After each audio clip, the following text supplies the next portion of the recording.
Hey guys, Por here with another video, this time with a full-length update to my Kayn top strategy in the form of a matchup tier list.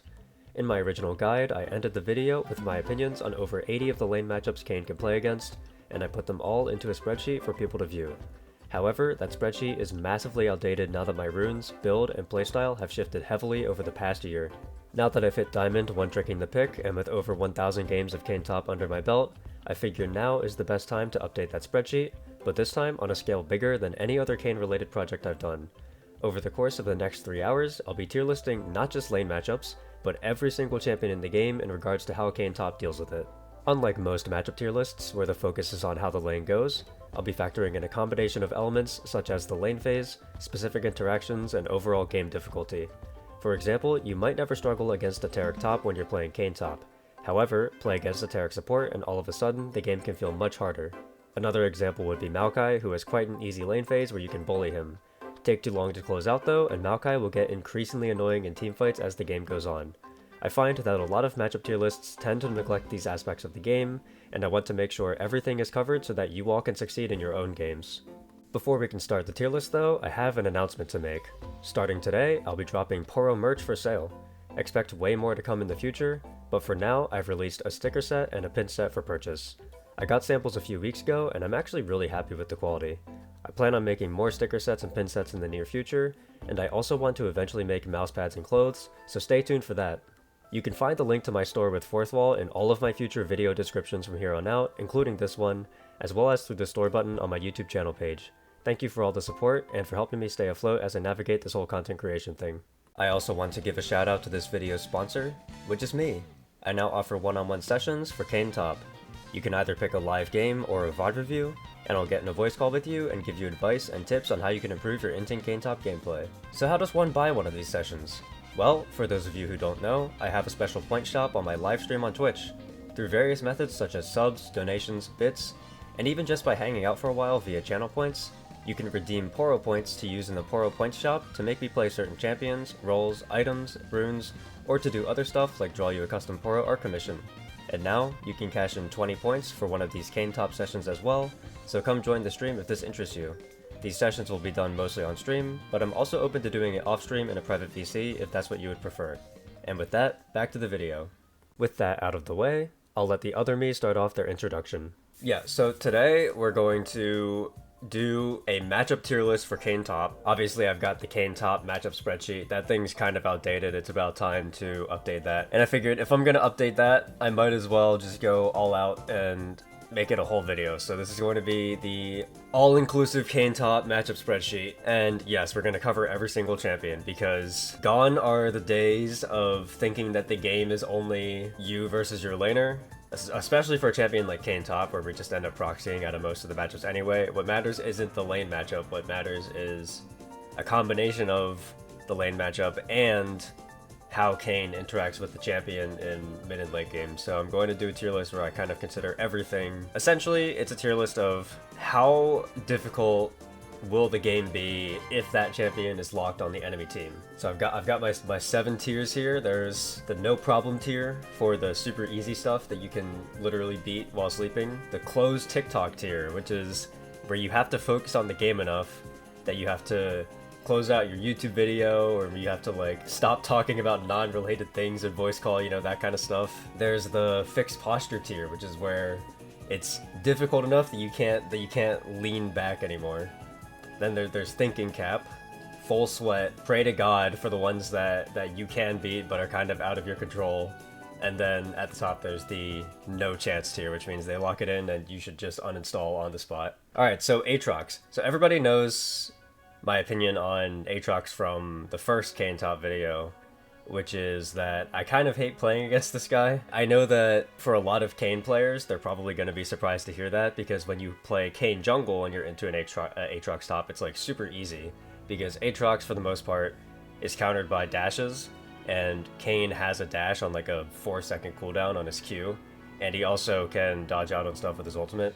So a lot of people are like, Kayn pretty much counters Aatrox if you're in the jungle. If you're in lane, it's a whole lot different, because facing Aatrox in lane is super annoying. When you're playing Kayn, all of your abilities essentially lock you into a specific movement pattern, so, or at least all of your trading abilities. So when you use your Q, you're locked into a dash forward, and when you use your W, you're locked in place. So being locked into anything when you're against Aatrox is really annoying, because Aatrox is a champion where he has skill shots, and the skill shots deal more damage when he hits the sweet spot, and if he hits the sweet spot, you get CC'd. So essentially, if you use any ability at any time within range of Aatrox's abilities, it's super easy for Aatrox to know exactly how to hit the sweet spot, because your two trading abilities automatically lock you into some kind of positional location. So, for example, if you use W to try to hit the Aatrox with W, you're in range of his Q1. And if you're trading your W for Aatrox's Q1, that's a losing trade 99% of the time. Your W outranged by his Q1. Great. So you might think, okay, I'll press W and then Q backwards. Unfortunately, Aatrox's Q1 plus E-ing forward outranges your W-Q backwards combo. So what happens essentially is, if you try to hit Aatrox with your W at all, he's going to be in range to start his full combo of like Q1, then press W, Q2, Q3, like all of that stuff. There's just really no way to interact with Aatrox in lane unless you want a massively losing trade. Now, on the flip side, I guess you could take Ignite and Conqueror and just try to throw hands, and if he presses Q1, then you have to Q into him. But like even that can be kind of tough, because one of the upsides of being able to press W against an Aatrox is that you can do it from behind your minions, so that way he can't land his own W. If you're queuing into the Aatrox, so that way you can avoid getting hit by his Q1 sweet spot, then you're going to be right on top of him, which means there are no minions in between you and Aatrox, so he can just press W and CC you and then start his funny little combo again. Basically, it's just really hard to trade with Aatrox for the first like 10-15 minutes of the game, to the point where I consider it like one of the hardest, if not the hardest, laning matchups. Especially when you take a setup like mine where you go Unsealed Spellbook, just trading with Aatrox is not an option. That's why I think Aatrox is hard in lane. Now, on the flip side, Aatrox is not impossible. There are, in fact, plenty of things that you can do to avoid Aatrox. So one of them, of course, is the aforementioned Conqueror Ignite setup. Like, yes, if you go Conqueror and Ignite, and you rush boots, and like, I don't know, maybe you could like take Ghost or something, you can, in theory, beat Aatrox in lane. There are some breakpoints that are especially good for you. So for example, Aatrox has a pretty bad level 1, Kayn has a really strong level 1. So if you take a laning setup on Kayn, you can go into lane, kind of bully the Aatrox out level 1, and then play from there. One of the upsides of Kayn in general is that most top laners won't know how to play against Kayn, because they've probably never played against it before. It has a pretty low play rate. So a lot of people don't know that Kayn is really strong at certain points of the game and really weak in certain other points of the game. So like, for example, Kayn is pretty good levels 1, 2, and 3, sucks really bad levels 4 and 5. So most champions don't know this, or most enemy players don't know this, so you can take advantage of that. Aatrox is one of those where his levels like 1 and 2 are kind of on the weaker side, so you can play really aggressively in those levels to try to get an advantage, so it's not impossible. If you want to take my setup with Unsealed Spellbook, obviously you have no laning pressure, which is where the other part comes in, which is that it doesn't matter how difficult the lane phase is if you just proxy out of it and ignore the lane entirely. So that's what I like to do against Aatrox. When an enemy locks Aatrox, I'll just go my Unsealed Spellbook setup and I'll start proxying out of the matchup, and I'll just permanently not interact with the lane, and it works pretty well for me. In fact, you'll find that I don't really find laning to be that much of a problem in general, because proxying out of pretty much any matchup is good, since Kayn outscales pretty much every other champion in the game, and as long as you're trading farm evenly, if you're the one who outscales, you're benefiting. And then of course the other part about Aatrox is, like I said at the beginning, which is most Kayn jungle players will tell you that Kayn counters Aatrox, because Kayn has a lot of dashes and it's really hard for Aatrox to get on top of him. And this is true. So essentially the way that it works is that if you're playing Kayn into Aatrox, if you can get to like 2 items, you're pretty much good to go, and you'll beat the Aatrox no matter what. So essentially, you pick Kayn into Aatrox, the Aatrox is on a timer. He has to kind of demolish you in lane before you get to your item spikes, because at that point, the matchup completely flips on its head, and you now counter him, which is why I like to proxy out of the matchup most times, because then the Aatrox never gets the chance to kind of punish me, and then I get to scale for free, and the matchup becomes easy from there. So I would say Aatrox is probably, he's definitely not up here. I would say it's probably like full sweat tier, maybe like bottom of full sweat, because it's not impossible. You can get out of the lane. You can beat him in lane if you try hard enough. But at the end of the day, it is a pretty brutal trade pattern. It's like very difficult to deal with. And then also not to mention that there are times where I've been in late game and I have 3 items and I'm like, okay, I'm gonna absolutely destroy this Aatrox, and then he somehow just can sustain all of my damage and then won't die. So like, I mean, it can be kind of problematic. For the most part, you shouldn't really experience any mid or late game difficulties against this champion, but there are times when it can happen. And then early game is always, you have to try a little bit extra hard to get through it, so that's where he's gonna go. Wow, okay, it took me 15 minutes, well, okay, I mean, I guess, it took me 10 minutes to get through one champion. This is gonna be a fast tier list. Alright, so Arbury is interesting. For the sake of this tier list, we're going to assume that it's most likely Arbury mid or support. If you ever end up going against an Arbury top, I mean, like, I guess that kind of sucks, like, whatever, just proxy out of it. So, assuming that it's going to be an Arbury mid or support, because that's where it's usually played. Arbury against Kayn essentially works like this. She's a squishy champion, which means once you have 2 or 3 items, if you can get on top of her, you can kind of one-shot her, and it's not really a big deal. That's kind of how most squishy champions go. The problem with Arbury is that she has 2 kind of difficult abilities to deal with. The first one is Charm. Red Kayn hates being CC'd. Usually means he's going to get one-shot if you play the playstyle that I go. And then the other one is her ultimate, which makes it so that way it's hard for you to get on top of her since you have kind of limited mobility once you've exhausted your E and your Q and stuff. The thing that Kayn has going for him is that Arbury's ultimate is a dash, not a blink, and if you get any instance of damage on a target, you can press R on them, and as long as you click R on them while they're in range of you, your ult will follow them regardless of how far they go afterwards.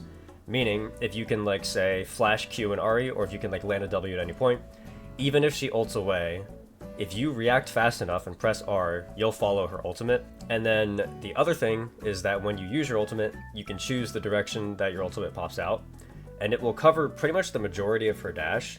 So if you blow everything on an Arbury and then press R before she ults, she's probably going to get out, because she's going to use R1, you're going to ult out and try to follow her, and then by the time that she uses R2, she's already out of your W range and you can't really do anything. The best way to fight an Arbury is to try to deal damage to her, wait for her to ult, she'll R1 out, you follow with your ult, then your R can follow her second ult, and then she's only got 1 dash to get away from you. If you play it like that, then usually you can stay close enough to her that you can kill her. And then of course, if you can land all of your abilities on a champion like Arbury, she's most likely going to die because she's squishy. But you can't just throw yourself at her and expect it to work because she has so many dashes and she has CC. So Arbury's definitely like in the thinking cap tier. Like, you have to turn on your brain cells a little bit in order to play against her. If you just try to stat check her, or if you just try to throw yourself at her, it's not going to go well for you. Akali can either go top or mid. If she goes top, I mean, the lane phase is kind of annoying. Like, pretty much any champion against Akali top is annoying since she can just spam Q and like deals a lot of damage early, so most champions have to play a little bit safer against her than they're used to. Again, laning, not much of a problem for Kayn. He can just proxy out of most matchups.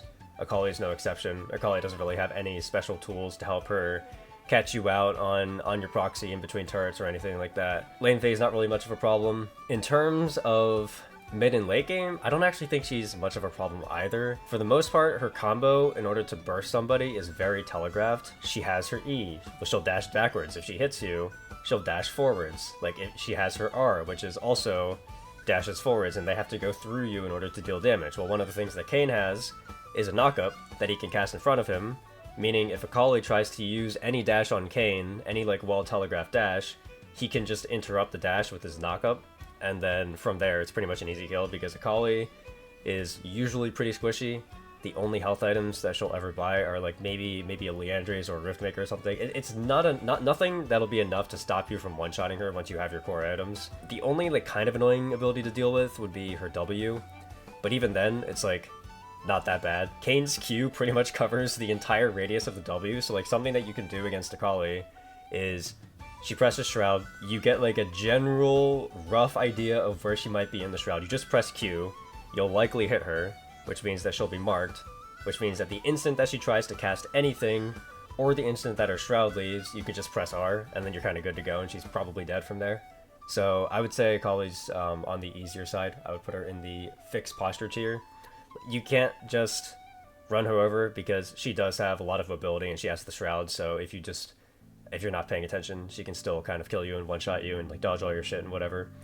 When you're playing against the Akali, you have to be really careful of when you actually use your W, because if you use your W at the wrong time and miss, you're probably just gonna die. Overall, Akali doesn't really have too many tricks that make the matchup difficult. Akshan's kind of in the same boat as Akali, where he has one kind of annoying ability in his E, and the only thing that's annoying about it is that it can be hard to time your W to knock him up when he E's. One, because he can cancel his E whenever he wants, and two, because your W obviously like has a little buffer window where you don't cast it and you have to like stand still stuff. It's just like weird to time. But then of course like the obvious solution would just be, okay, don't press W while he's using his E. Like, you know, it's not that bad. Like, he's a squishy champion. If you get on top of him at any point, he's probably dead. One issue that you can run into with Akshan, whether he's mid or top, is that he has perma stealth, meaning that if you are proxying against him, you won't know that he's there until he's on top of you. I mean, like, there's a lot of like context that goes into that. Like, for example, if you're proxying top lane and you're in between a tier 2 and tier 3 turret, you can pretty much almost always tell when somebody's moving to kill you, because you'll see them disappear from the lane when your minion wave like crashes into the turret, which gives you enough time to react. So like, if that happens, it's obviously not a big deal. Same thing with mid lane. Mid lane is such a short lane that usually your mid laner will have vision of the entire lane, and if Akshan's not there, he's probably roaming somewhere, so you would know. But it can still be on the more annoying side. If you're trying to execute, sometimes the Akshan will just be there like a few seconds faster than you thought. You won't be able to get the execute off. There definitely are games where you try to proxy one too many times, Akshan gets a little bit fed, and then at that point the game just becomes like hard to deal with. But it's really not that bad. I would say Akshan is like maybe like bottom of thinking cap tier. As long as you're paying attention to the waves and like the lane states when you're proxying, lane isn't like horrible, it's not unplayable. And then if you can make it out of lane, it's kind of tough to get on him, but like not that much. And if you do get on top of him, he's pretty much dead. Okay, Alistar is an engaged support. You're pretty much never going to see him anywhere. If you did see him top, it's like super free. His trade pattern is like really shit because all of his cooldowns are super long. So most likely you could just stay in lane and then just bully the shit out of him and like get form super early, and then once you have form you can just kill him 1v1 on side. Most times you're going to see Alistar as a support. He's a little bit more annoying if you see him as a support, mostly because he's like deceptively tanky. Alistar's headbutt pulverize combo, you can buffer it with W, so like if he goes in, if you press W before he channels the knock-up, like he'll still knock you up, but then you'll also knock him up, so it's like, it's really not that bad. And if you even time it right, you could actually knock him up like even before he knocks you up. The fact that he's super tanky really doesn't matter. I mean, like, he doesn't do damage. Like, he has the initial CC that he brings, and then that's it. Obviously, if you get CC chained by an Alistar, you're probably dead.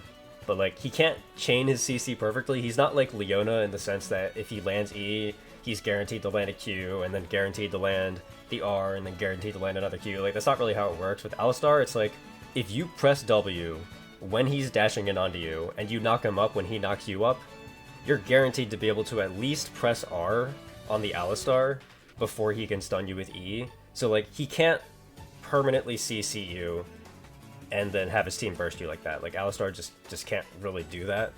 So as long as you're paying mild attention, that shouldn't really be an issue. And then of course, for the most part, like once you get to mid and late game, you should never really be interacting with Alistar anyway unless you have to, because the majority of the time, the way that you should be playing Kayn top, at least if you're playing my style, is you should be playing to go in on fights after the initial fight has already started. So you're most likely looking for flanks so you can get onto the back line where Alistar is like not going to be there because he's going to be in front, or you're looking to go in only after the enemy team has used their core cooldowns.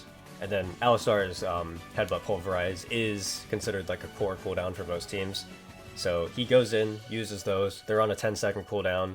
Once he uses those, that's when you're supposed to go in and kind of disrupt the backline or like hit frontline or whatever you're supposed to be doing. Even if you can't do that, even if you do have to be in front kind of defending, it's still not that bad. Like, Alistar does have the damage reduction from his ult, but at the end of the day, he's still a low damage tank. And Red Kayn is like really good against low damage tanks. So yeah, you can probably just drain tank him. Overall, Alistar is definitely one of the easier engaged supports to deal with. I would put him in the closed TikTok tier. Like, he's not in the no problem tier. His ultimate can be annoying. Like, you probably can't one-shot him like you can some of the other engaged supports, which can always be like mildly frustrating. And then the other thing is like, yeah, if you're not paying attention and he does get a CC combo on you, like you're gonna die, like whatever. So yeah, Alistar, close TikTok tier. Amumu is kind of like Alistar in the sense that if you play against an Amumu top, it's probably a free lane. Like you can probably get form whenever you want. Amumu can't really kill you, assuming you're not stupid and let yourself be all-in by him over and over again. If we're talking about Amumu, most likely we're gonna see Amumu in jungle or support. Regardless of which one he is, he plays essentially the same way. If he CCs you, you're probably dead, but it's surprisingly hard for an Amumu to CC you. If he chucks a Q at you and it hits you, then like obviously like that sucks, but his Q is a skill shot. It's a very forgiving skill shot. It's slow. It has like a tell where he like moves his head backwards, like so you know that the banish toss is coming. It shouldn't hit you even if you didn't know it was coming. Like Kayn has so much mobility with his dashes and invulnerability and like his E and stuff that if you get hit by a Q, it's kind of your fault. And then Amumu's ultimate also has a tell. You can react to Amumu ultimate with your ultimate, so I feel like I don't get hit by Amumu ultimate that much. If you do get hit by something, you're dead. Like, it kind of is what it is. For the most part, same as Alistar, you're not really supposed to be going in when an Amumu has ult anyway. You're kind of playing on the edge of the fight until core cooldowns are used, and then you go in and kind of clean up the fight. So, for the most part, I would actually wait for Amumu to use his ultimate and then move in on their backline. But even if I don't, like even if I'm just going on Amumu, it's easy enough to just react to his CC. Like I could just press R before he gets any of his CC off. I would definitely say Amumu is like close TikTok tier, maybe bottom of fixed posture. Like it's really not that bad. So for Anivia, there's not really too much to say. One, you're pretty much never going to play against an Anivia top. If there is an Anivia, it's likely mid. Anivia has a super low play rate anyway. You'll pretty much rarely see the champion. If she hits you with Q, you're dead. I mean, like, it just is what it is. She presses R on top of the Q, you're slowed. That means that your Q dash is slow. Like, your W range is already, like, outranged by her in general. If you get hit by a Q and she presses R on you, you're dead. There's really nothing you could do. If you get on top of her, she might be dead. It depends on if she has passive or not. You can just kind of burst through her health bar in general, but if she has her passive up, it can be annoying. One of the deals with Kayn, if you build him the way that I build him, which is kind of like full assassin red Kayn, is that you kind of need to kill a target, and then once you kill the target, you have to be planning your escape route at the same time. You can't really do that against an Anivia with passive. I mean, like, you have to kill her once, and then you gotta kill her again if she has it, and then in the time that it takes for you to kill her again, the enemy team is usually just going to burst you since you have no health bar. You gotta be careful about when you're actually going in on her. The best way to play against an Anivia is to focus mostly on side lane, because like she's playing mid lane, she's gonna be on side. If you can get her passive while she's on side, then like she's not a problem anymore, and like nobody's gonna be able to rotate fast enough, or even if they do rotate fast enough, you're on side and it's not like the entire game is dependent on that fight, so you can just get the passive, back off, and then know that she doesn't have the passive for the dragon fight. But like, it is one of those ones where it's like, where it's kind of annoying. Like, she scales pretty well, so you can't just play for late all the time. You have to dodge everything. Like, even if you're just walking around and she slaps an R on top of you, like, it becomes really hard to play the game at that point. She has the wall, like, you can obviously dash her up the wall and like E through the wall and stuff, but like, the wall is still annoying. Like, pretty much anything that can limit Kayn's mobility in a fight or like stall is pretty annoying in general. That's why one of the things Kayn has the hardest issue with is enchanters. I would put Anivia in thinking cap, like bottom of thinking cap. It's not that bad to deal with at all, but it is one that you do have to be thinking in order to win. Annie's kind of a joke. She's super squishy. She has low range. She does have like point and click stuns, but they really aren't that much of a problem because like if she tries to point and click stun you with Q, the Q is so slow that you can just react and ult anyway, and it's like not a big deal. And then if she's in range to stun you with W, then like you've done something wrong. Like she probably had to flash W on top of you or something, which means that you're horribly positioned. I've really never had a problem with Annie. The only time that you would have a problem with Annie is if she's never using her abilities ever and is just like standing in backline protecting people with her passive up. That can be annoying. I've definitely experienced games where an Annie has kind of just stonewalled me, but for the most part, her CC isn't that much of a problem. She's really squishy. You could pretty much one-shot Tibbers. Like if she presses Tibbers and it doesn't hit you, you can just kind of like one combo the Tibbers and then now she just doesn't have an ult. I'd put her like bottom of fixed posture, not really much to talk about. So I'm gonna put Aphelios in no problem tier. I understand that the way that Aphelios works in theory is that he likes it when people engage onto him, because he has a lot of tools that are great for kiting backwards and like extending fights and like being in long fights. Like he doesn't want to be the person rushing into a fight. None of that applies if he's just straight up getting one-shot. Aphelios might be really happy to be engaged into, but he's not so happy if the engage is an unstoppable Malphite that knocks him up, and then he gets CC perma and just dies. Like, the point of Aphelios is that you want the fights to be long, and the point of Assassin's Red Kayn is that you want the fights to be really short.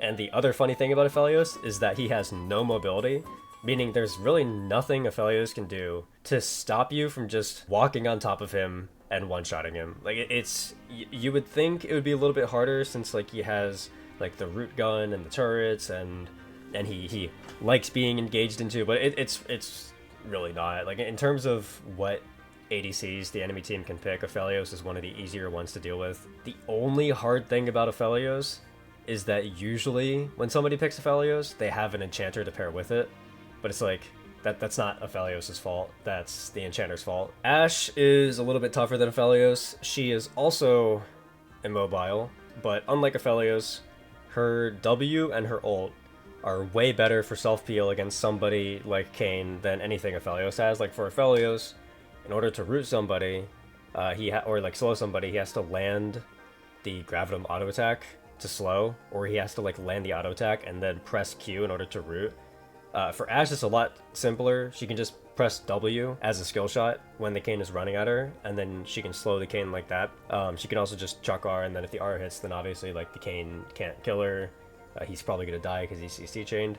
So you have to pay a little bit more attention when you're playing against Ashe. The other thing that's really annoying about Ashe is that she has the E to scout out vision, which is especially annoying later in the game, because later in the game, if you're going to be in a team fight, you're trying to come from the side or from behind to like find some kind of flank angle, and a lot of times Ashe can just E the flank and then spot you out, and then you're not really a threat anymore. She is still a squishy marksman with no mobility, so she's gonna be in the closed TikTok tier. Aurelion Sol also feels pretty easy to deal with. He definitely can have long range, but the main issue with Aurelion is that his primary damage dealing ability, which is his Q, he can only cast it under two conditions.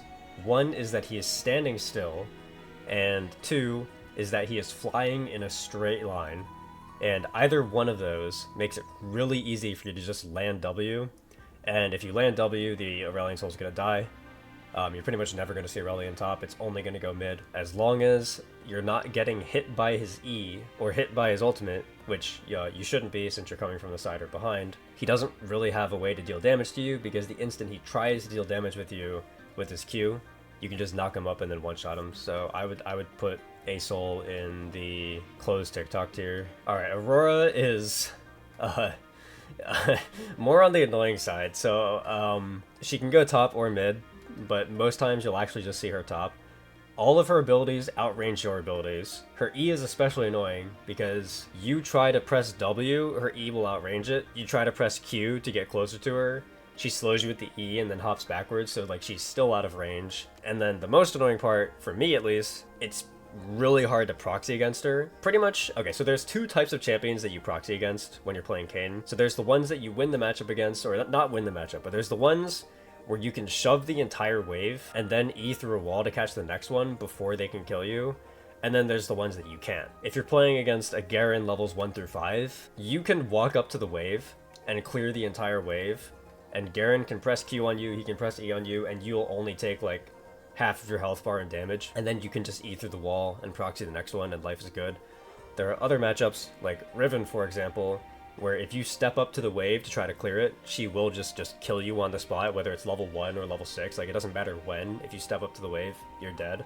So for those kinds of matchups, if you want to go proxy, you have to sack the entire wave, so you just have to ditch the wave, leave, go around, let them crash the wave that you ditched into turret, you'll lose the entire wave, and then you can proxy the next one. And then the reason why that's like fine is because you can get like 12 CS a minute from minions, and if you only sack like one wave every 3 or 4 minutes to get your proxy off, then you end lane phase only being down like 20 or 30 off of optimal CS, which means you're pretty much going to have 10 a minute, and 10 a minute is kind of like that signifier of like, okay, I had a good lane phase. Especially when you're playing a champion like Kayn that scales so well, you really don't mind sacking a few waves if it means you can get through the lane phase and like finish your call and stuff without any pressure. Most of those matchups is really not that bad. For example, with Aatrox, I was saying you could just proxy out of the matchup. What I meant by that was, if the wave is pushing towards you, you can catch the wave on her turret.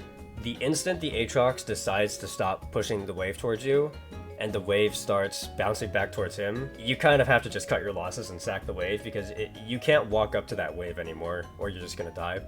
So Aurora is one of those champions where she has enough damage in her kit at pretty much all stages of the game that if you try to walk up to the wave to shove it forcefully, she'll kill you. Like, she has so much damage because she's like an auto attack based champion.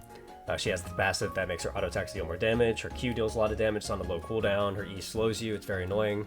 So it's hard to get to the wave and push it, so you have to stack the wave. The issue with stacking a wave against Aurora is that you have to time it right. You kind of have to get in between the tier 2 and the tier 3 turrets, because if you're just proxying between tier 1 and tier 2, like usually the way that the normal proxy pattern would work is that you proxy one wave between tier 1 and 2, then you move in between tier 2 and 3 to proxy the next one. Against Aurora, you kind of have to find a window to get all the way in between the tier 2 and the tier 3, because if you stop in between the tier 1 and the tier 2, you're going to be in range for her to get on you, because she has the stealth, she has the invisibility, so you don't know exactly when she might be there. And then the main thing is that she has her ultimate, which if she casts, will trap you in that circle. And the circle pretty much covers the entire lane. So if you try to proxy a wave in between tier 1 and tier 2, and she presses R on you, you're now stuck there.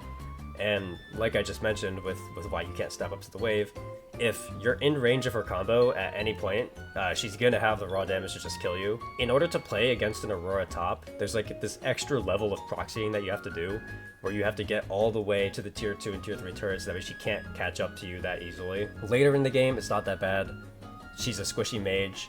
She has no CC other than slows. You know, it's not that difficult to like land a knockup or to land a Q and then just one-shot her, but lane phase is definitely one of the more annoying ones out there. I would put Aurora in full sweat tier as well. So Azir, God forbid you ever play against an Azir top. If you ever play against an Azir top as base Kayn, then like, I'm sorry for your loss, but not really gonna happen. I think I've maybe played against like one Azir top in my 1000 Kayn top games, so it's likely not gonna happen to you. If you see an Azir, 99% chance it's just going to be mid lane. Pretty much like most of the other control mages out there, he's like fairly immobile. Like with Azir, he does have his E dash, but it's really telegraphed. He has to place a sand soldier first, then dash to it. Like, you know where the sand soldier is, you know what direction he's dashing in. If he's using W and then E to dash to it and then Q to dash again, like that's a huge chunk of his mana, and he's probably using it to run away. And if he's not using it to run away, he's using it to dash in and Shurima shuffle, which is like super predictable. When you're playing a champion like Kayn who has a knockup, you can just cancel his dash and knock him up before he even gets the shuffle off. At any point, if you land any damage on Azir, he's just going to die. So he's one of the mages that really is just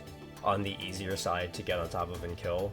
The only issue with Azir is that he scales really well. He has a lot of DPS, so if you get too late into the game, there like is a chance that if you screw up one movement while trying to get on top of him, that he'll punish you by just one-shotting you before you can like move anywhere. So that can always be a problem. Azir players can also sometimes build Rylai's, which can be frustrating at times, but for the most part, it's really not that bad.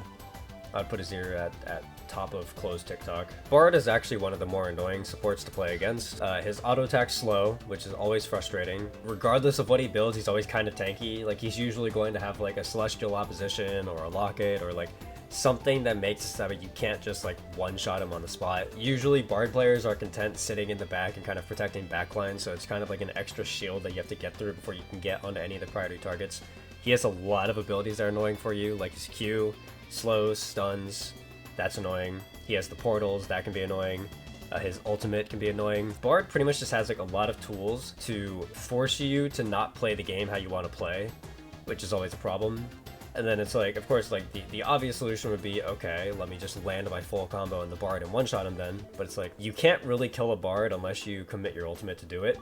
And if you're committing your ultimate to kill a Bard, it's probably not good for your team anyway, because great, you killed their support and you used your main combat tool to do it, so their team's probably going to be pretty happy with that trade. Even if you do try to kill the Bard, like, he can always react to your ultimate by like ulting himself. Like, that's always something he can do.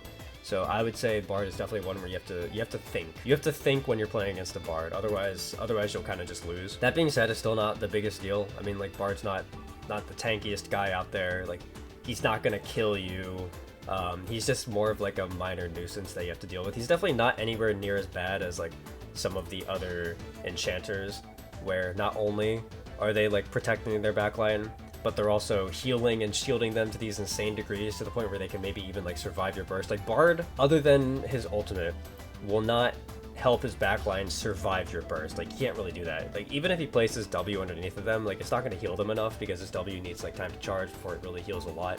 So he isn't like that annoying in the sense that he can also stop you from killing his teammates super easily. It's just he makes it annoying to get there in the first place. So you do have to like come up with a game plan of like, okay, how am I going to play around the Bard to get to backline? So that's why I have Bard in thinking cap. Bel'Veth is going to go in the bottom of close TikTok tier. She's pretty simple. Like, yes, she has a lot of dashes, so she can kind of like dodge her W and stuff.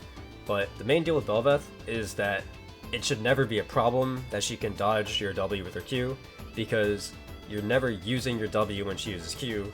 You're using your W when she uses E. So like the way that fighting a Bel'Veth works is that, when you're playing Kayn at least, is that you kind of let her do her like fancy whatever she wants to do, and then when she presses E, she's forced to be stationary, so that's a free window to land your W, and then while she's knocked up, the damage will stop, the damage reduction will still apply, but she's knocked up during the damage reduction, and you like cancel her E's damage, so then once that's done and she tries to go back to fighting you, that's your window to like press R and finally kill her. The ways in which you can lose fights against Bel'Veth is if she somehow out DPSs you to the point where you have to ult before she casts E, and then she uses her E to reduce the damage that your ult does, and then like maybe she can kill you, but like even then you still get her if you manage to land a W knockup. So like it's really hard to mess up against Bel'Veth. And then like the other thing about Bel'Veth that like makes her super easy is that you're playing a scaling champion and she's playing a snowball champion. Like, she really has to get ahead early. In terms of, like not only is she easy to fight regardless of how far ahead she is,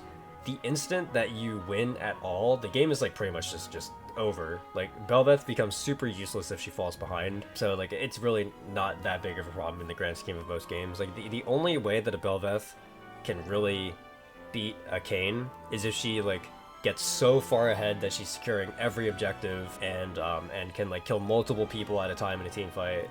And like while that is the goal of every Bel'Veth player in every game, it's like especially hard against Kayn because of the tools that he has in his kit to kind of like beat her in a 1v1. Blitzcrank, you'll never see Blitzcrank top. If you see Blitzcrank in any role that's not support, he's pretty much a joke to deal with. If he isn't support, it's still not that bad. Blitzcrank likes to play in front. He likes to start fights with his hook. You let Blitzcrank start the fight, then you come in later. Blitzcrank is in front. Your priority targets are in back. So Blitzcrank is likely not going to be able to stop you from killing the people you need to kill. Even if he does, it's not the biggest deal. Like, he has a lot of CC, sure, like he's got the silence and the knockup and the hook and whatever, but the hook is a skill shot, it's dodgeable. The E is an ability where he's not really going to be in range to ever get to you, unless you're actively queuing on top of him and then just knocking you up while you're queuing on top of him, but like it's not really that bad. The only main issue with Blitzcrank is specifically if you're trying to kill the Blitzcrank. Like, if you're in a situation where you need to kill the Blitzcrank, you're not always going to be able to one-shot him because he has the mana shield, so that's something that you have to take into consideration, is that like he's always a little bit tankier than you think he is because he has the shield. So there are definitely games where I've like misjudged how much damage I need in order to actually kill him, so like that can be a problem. But for the most part, Blitzcrank is like very easy to play around. He's like Alistar in the sense that he's spending more time trying to play in front and starting fights as opposed to like protecting backline. We'll put him there. I would say he's tougher to deal with than Alistar. Actually, I put him above Amumu as well. Branda's the same deal as Ashe. He's got very mediocre ways to stop you from getting on top of him. Unlike Ashe, you can just kind of like press W and then you're slowed and then she can press R. Like, Brand has to do more. He has to hit you with a point and click ability, which means that you have to be in range of the point and click ability, which means that you're probably already mostly on top of him. And then once he lands the point and click ability, he also has to land Q to actually stun you. So it's like, he's worse than Ashe at stopping you from getting to him. And then once you get to him, he's just as easy to kill, because like the only tanky items Brand players will ever buy are like Leandres and Rylai's, like items that give him flat max HP. Brand players will pretty much never buy something like Steel Caps. They'll very rarely buy items like Zanya's. Even if they do, that means they're dealing less damage, so it's not that big of a deal. Brand and Ashe kind of, and like Azir, like they all kind of fall into that same category of champions who are squishy and easy to get on top of, and they kind of have tools that will stop you from getting on top of them, but they're kind of easy to play around. That's what you'll see. There's a lot of champions that are going to fall right next to them as the squishy backline champions who can kind of peel for themselves, but not really. That's going to kind of just become a category at a certain point. Braum is definitely on the frustrating side of supports to deal with. For one, Braum is always protecting his backline. Braum players are like happy to just play safe and play for the team and stuff. The other thing about Braum is he is always deceptively tanky. I swear, you read what his E does, and you're like, okay, I get it. It doesn't seem like that bad. Like he seems killable. And then you play against a Braum, and it doesn't feel like that. It's like the way that Braum's E is supposed to work is that it blocks the majority of the damage from the first ability that you hit him with. And then after that, it like still reduces damage, but like not that much. When you play against a Braum, it feels like he presses E and you just can't do any fucking damage to him. Like it feels like he presses E and you just deal 0 damage. I don't know why, because that's not how his E is supposed to work. And like, I know that's not how it's working, but I don't know. It just feels like a Braum presses E and I can land W and Qs and auto tags and another Q, and like I still just don't do any damage to the guy. And he's got so many self-peel tools. Like he's got his W, if he lands any auto attack or any skill shot on you, he starts stunning you. If you get stunned, it's pretty much over. He has slows, he's got knockups. When you're playing against a Braum, it's especially hard to get on the back line, and it's especially hard to get past the Braum. Like even more so than Bard, you really have to come up with a game plan against a Braum, because he's very difficult to get past. It's very difficult to move a Braum if you're by yourself. I would put Braum at top of Thinking Cap, maybe even like bottom of Full Sweat, but we'll have to see about that. Briar is no problem tier. Will only appear in jungle or top, regardless of which one. It's the exact same thing. The only way that she can deal damage to you is by running directly at you, and if she's running directly at you, it's a free knockup with your W. I don't know, you just can't really lose against a Briar. Like even if she runs at you and then presses Q, like you're still gonna get the knockup off. You're most likely going to cancel her stun. If she presses R on you, you can cast your W and like buffer her R. The only way that you can have any kind of trouble against her is if you press R and then she blocks your R damage with her E. Even then, it's still not that bad. Briar players never build tanky. You'll never see a Briar going like Death's Dance anymore. Best you'll ever see is maybe the Briar goes Black Cleaver and Sterix. But like these days, Briar players have been going more towards like crit and lethality builds. If they do that, you're just gonna one-shot them. They press W, you one-shot them in the knockup. If you don't one-shot them in the knockup, you still have ult to dodge their E. If she casts E first to try to stun you, you can press R, her E will miss, she has no damage reduction, you kill her. If she presses E to block your R damage, fine, but that means that she has pretty much no CC anymore, and then as soon as you come out of your ult, you can just click W and Q again, and she's gonna die. Like, Briar's really just very easy for Kayn to deal with. She can't out-damage him, she can't out-drain tank him, she's like too squishy. All of her abilities are like super telegraphed to play right into Kayn's W, so that's why I have Briar at no problem. Caitlyn's a joke, she's like right there with the Felios. She has pretty much no way to peel for herself. I guess she has like slightly more ways to peel for herself. You can't run directly at her in a straight line, otherwise she'll like place traps and press E, but like you can run around the traps. She has no mobility other than E. The only like mildly annoying part about Caitlyn is that like she can place traps on the flank angles, but it's like as long as you're not stupid and you don't like face check any bushes, like it's not a big deal.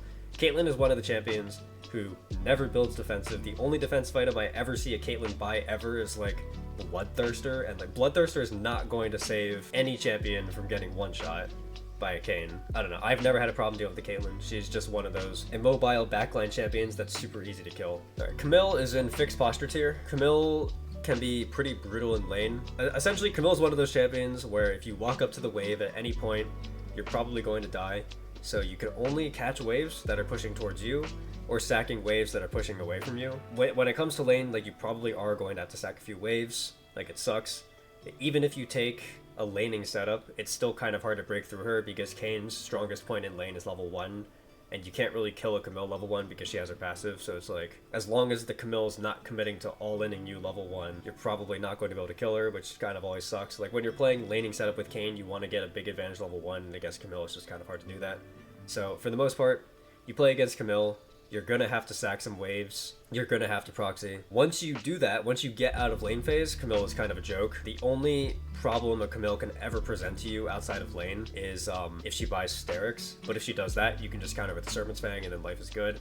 The reason why Camille's not really a problem is because she has no clear window to one-shot you. Like when she doesn't build tanky enough to stop herself from getting one-shot by like 2 cycles of your abilities. I guess I shouldn't really say it's a one-shot if you're using 2 cycles of your abilities. Essentially, when I say one-shot, what I mean is that you can kill her in like one fluid motion without her having a chance to interact. So if I'm playing Kayn and I hit somebody with a W, auto attack, Q through them while they're knocked up, press R so they still can't hit me, stall out my R until my cooldowns are back, and then out of my R press Q again, and then that Q kills, I consider that a one-shot, because that's like the type of thing where I start my combo and there's nothing they can do until the end of my combo, and then they die. So like that's what I consider a one-shot. Or like, I know it's not technically a one-shot, like in order for it to be a quote-unquote one-shot, like you'd have to kill them with one ability, which like Kayn doesn't do.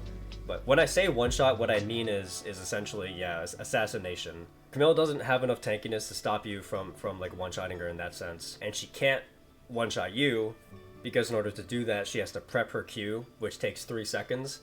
And in those 3 seconds, you're gonna land something, and then the fight kind of turns in your favor. Like I said, you do have to be a little bit careful, because you can't really interact with lane. And then if she buys Asterix while you're not expecting it, while you don't have Serpent's Fang, you can lose the 1v1. The only other thing to look out for is that sometimes Camille players will also buy a Ravenous Hydra. If they do that, it can be nice to have Heal Cut. So like that would be one of those games where I might go Mortal Reminder instead of Seroda's. But it's really just situational. Sometimes you don't even need the Mortal Reminder, but it can be nice to when you go into a Camille matchup to be thinking like, okay, I might have to go Mortal Reminder and Serpent's Fang this game, so like just be ready to curve into either if you need it. And if you do that and you're willing to sack a few waves in lane, then Camille is a pretty easy matchup. Cassio is going in thinking cap. Essentially, Cassio is pretty simple. She is a fairly not tanky, even with a tanky setup where she has like Rod of Ages plus Seraphs plus like Jack Show or something, because like sometimes Cassios will do that. Even if she has like all of those tanky items, she's not really going to be that tanky. Like if it's really a big problem, you can just go Serpent's Fang to counter the Seraphs, like whatever. She serves the same purpose as a lot of those other like semi-bruiser mages, where if you get on top of her, you're probably going to kill her. Getting on top of a Cassiopeia is definitely not easy.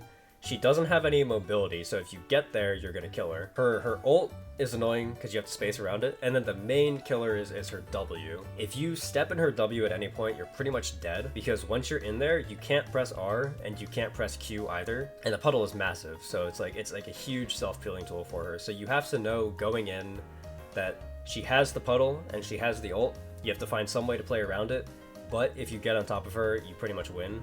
So it's kind of like a battle of like, can you get there or not, and it can be annoying, but it's not the worst thing in the world. In fact, if anything, you can just wait for Cassio to use those on somebody else, because when a Cassio is in a fight, it's pretty hard for her to deal damage if she's only using her Q and her E. Like, I understand that those are her main damage abilities, but if a Cassio is just sitting there in a team fight, pressing Q and E, and refusing to press W or R, because she knows that there's a Kayn there, like, it's gonna be pretty hard for her to play the fight. Like, she deals a lot of damage, but she's gonna have to play like really safe and really slow, and is not going to be able to put out optimal damage. So it's like, she has two choices. Either she can do that and then leave her ult or her W for when you're gonna try to come kill her, which means that she's gonna be less effective in the team fight. And the other thing she can do is say screw it and go balls to the wall and just throw everything at the team fight, and then it's super easy to get on top of her, and then at that point it's just like, can you kill her before she aces your team? Pretty much. It's not the worst thing in the world. There are some Kayn players who will act like Cassio W is like the bane of their existence, but it's an ability that has a long cooldown that you can kind of play around, that she's probably not going to save for just you. So it's one of those things where it's like, as long as you have like an open mind and like you're thinking about how to play around it, it's not that bad. If you play against a Cassio top, it can be annoying. She does have the raw damage from like level 2 onwards to kill you if you try to interact with the wave. So you just have to go into most Cassio top matchups like knowing that you're gonna have to sack a couple of waves. Alright, who's ready for controversial take number 1? This is actually something that Charisma and I disagree with heavily. Charisma thinks that Cho'Gath is like an easy matchup. I think that Cho'Gath is fucking brutal. I don't know what I might be doing wrong, but I swear every single time somebody locks in Cho'Gath, I have no idea what to do. So like, there's like super tanks, right?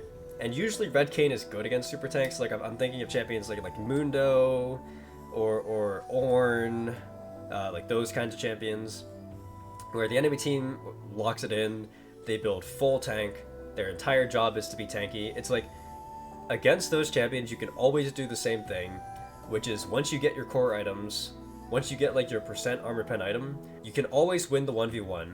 And the tank knows that, like, even if it takes a while, like silence another champion, like even if it takes a while to kill them, you will be the one who wins the 1v1, which means that the tank has to back off and like concede push to you, And even in most cases, you can like walk up to a turret and just proc your demolish in their face and then laugh at them as they try to damage you and they can't do it. It's like super tanks are very easy for Red Kayn to deal with, except for Cho'Gath. Like I understand that Cho'Gath is a super tank, and in theory I should be able to like shred through his health bar and one-shot him and like all this stuff. Like I get that that's what's supposed to happen, but I can never do it because the thing with Cho'Gath is that his ultimate deals so much base damage that I feel like I can never actually drain tank him enough. Like the thing with Kayn top, or like the thing with Kayn in general, is that yes, he heals, but for the most part the majority of your healing comes from your R. Like if you press W and like you Q through and all that stuff, you'll deal a lot of damage, but you're only gonna heal like a few hundred health.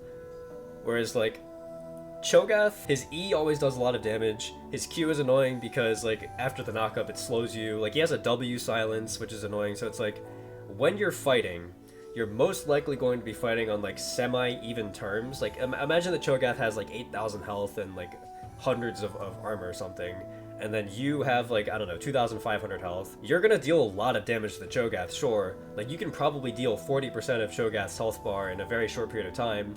The issue is that Cho'Gath has enough base damage to deal 40% of your health bar in the same amount of time. Now most super tanks can do that, like Mundo can do that, Sion and Ornn, they can do that. They can deal 40% of your health bar in the same amount of time that you deal 40% of their health bar. The difference is that you keep on fighting, you get to the point where you have the tank under half health, and they have you under half health, and then you press R, and then you heal back to full, and then you can kill them. Like that's how most matchup against super tanks go.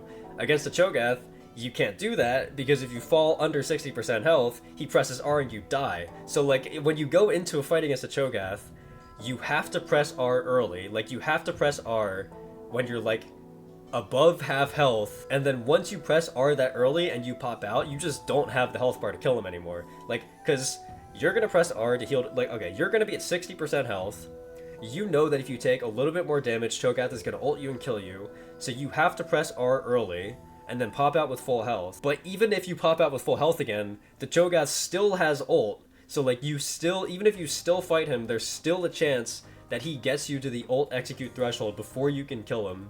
And it's just like, I feel like no matter how fed I am, there is no breakpoint in which I can confidently kill a Cho'Gath 1v1, and if I can't confidently kill a tank 1v1, I feel terrible.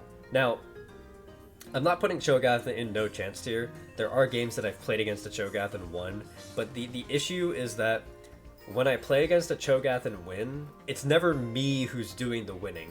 Like, the best I can do is like stand in front and like knock up the Cho'Gath every once in a while to stop him from getting onto my team. Like I can't go near him. If I go near him, I'm gonna die.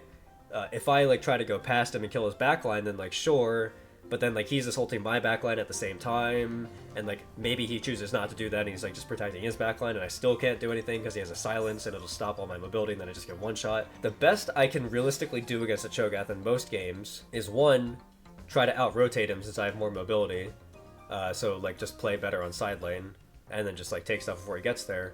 Or two, play super passively in fights and let the Cho'Gath do whatever he wants, and I press W every once in a while to knock him up so that he can't do that much, and then I just hope and pray that my team can carry. That's like the only line that I've ever found against the Cho'Gath, and it's like so frustrating to play against. Let's see, does Sterix help versus Show or no? So the one thing that I was thinking against Cho'Gath is that maybe the solution is to just go full bruiser. Maybe the secret this entire time is that I just need to stop buying lethality when I'm against a Cho'Gath. Like, I'll play against a Mundo and I'll be like, okay, I can go Profane and Cyrilda's and Axiomark, and I can like shred through his health bar and kill him and take no damage because I just like drain tank him because I have so much lethality. Maybe against Cho'Gath I just need to buy like fucking like Black Cleaver and Sterix and shit so I'm not getting one shot.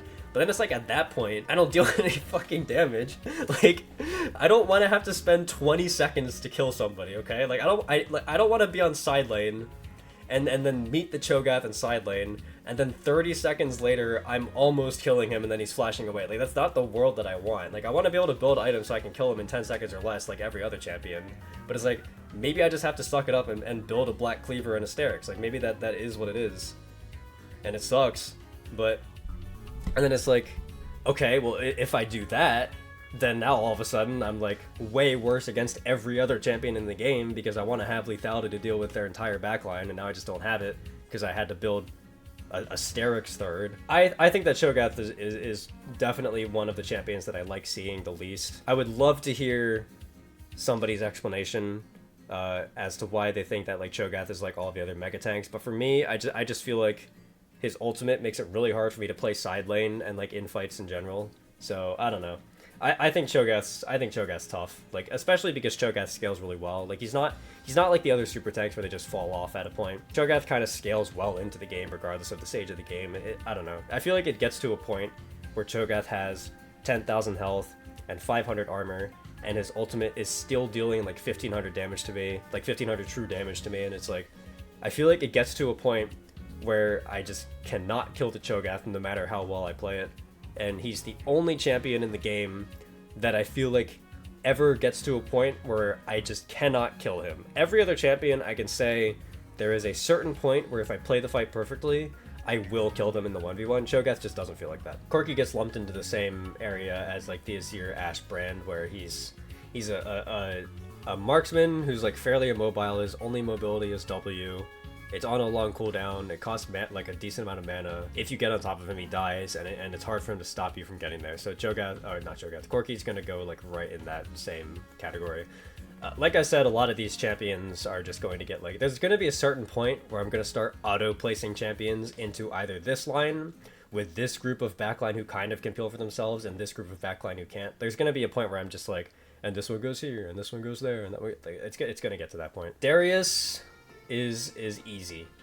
Darius is easier than Camille and Akali for sure. There's two ways that you can deal with the Darius. Both of them work equally as well. The first way is you go Conqueror and Ignite. You fight him level 1 because every Darius player is convinced that they win every single level 1 in the game.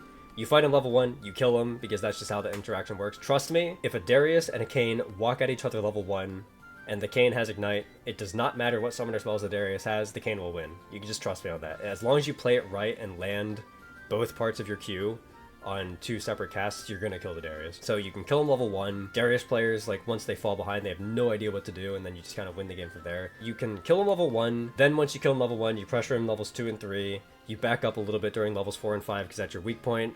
Then once you're level 6, you can like start playing up again, you get form, you get Eclipse, Darius can never fight you again, life is good. That's the one way you can do it. The other way you can play against a Darius is you can just say, okay, I'm gonna go full scaling setup, I'm gonna let Darius have his way in lane, I'll sack a couple of waves, I'll get 2 items, and then I'll just never lose to Darius again. Like, Darius is one of those champions where once you get your core items, he cannot fight you. Like, there's no way for him to actually beat you if you land your W in a fight once you have your core items. The only annoying thing Darius can do, again, like most bruiser champions, is buy Sterix. If he does, just be prepared to buy a Serpent's Fang.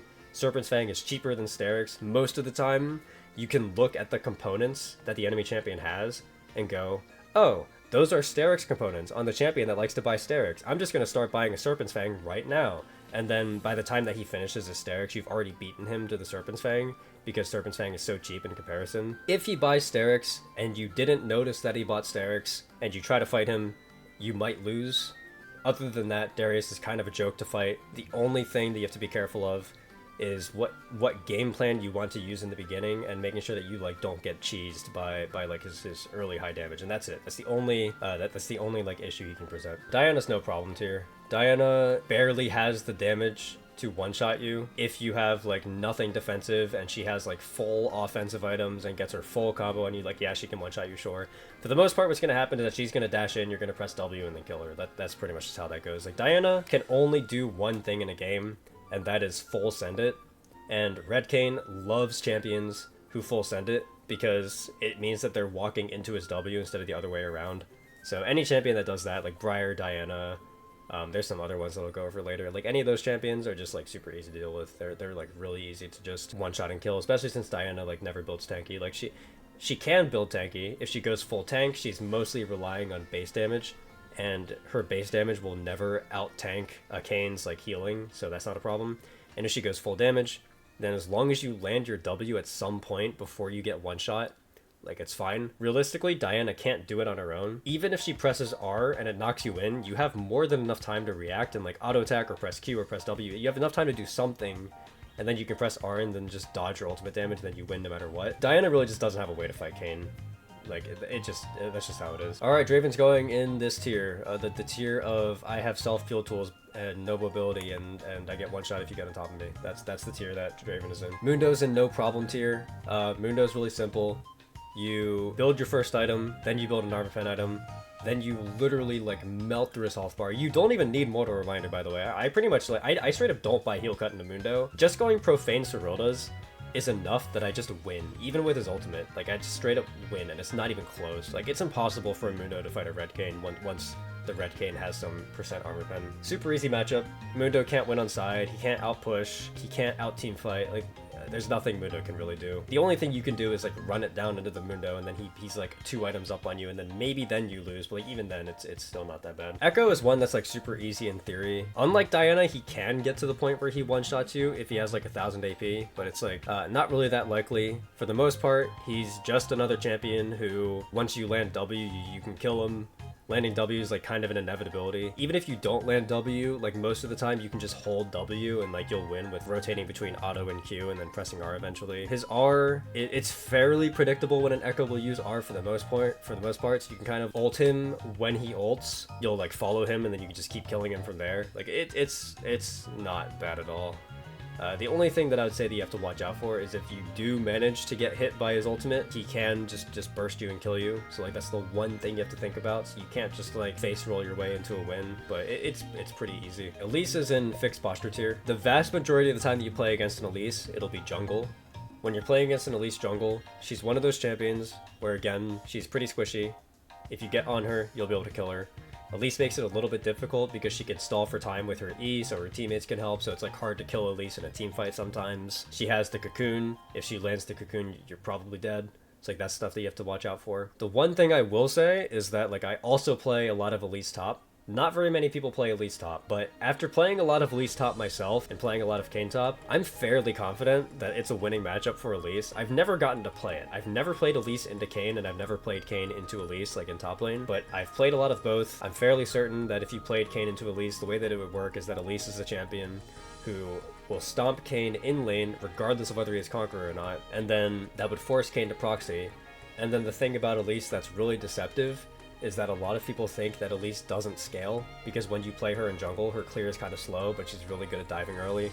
So you like clear a couple of camps, you play for dives, you like try to snowball, you end the game with like 1 item in boots or 2 items or something. People think that she falls off because she's really bad at farming, so she can never like stay even with the pace of the game and stuff. People have this perception of Elise that she doesn't scale. As somebody who's played a lot of Elise top, I can tell you if Elise gets to 3-4 items, she scales like a monster. She can literally solo carry games if she has enough damage with enough items. Like, it's ridiculous how strong her scaling is. It's just that she's so like mediocre at clearing jungle camps that you never get to 3-4 items in jungle, so you never realize how much damage she actually does. When you're playing in top lane, you have access to a lot more gold. If a Kayn is just proxying against an Elise and letting her farm, she's gonna get pretty strong. Like, you're not going to be able to like just play Kayn and assume you're going to have more impact than an Elise if you both have 3 items. Elise can do a lot of work. That being said, of course, Kayn still outscales Elise, like that's kind of a given. So you can just proxy out of the matchup, but you know,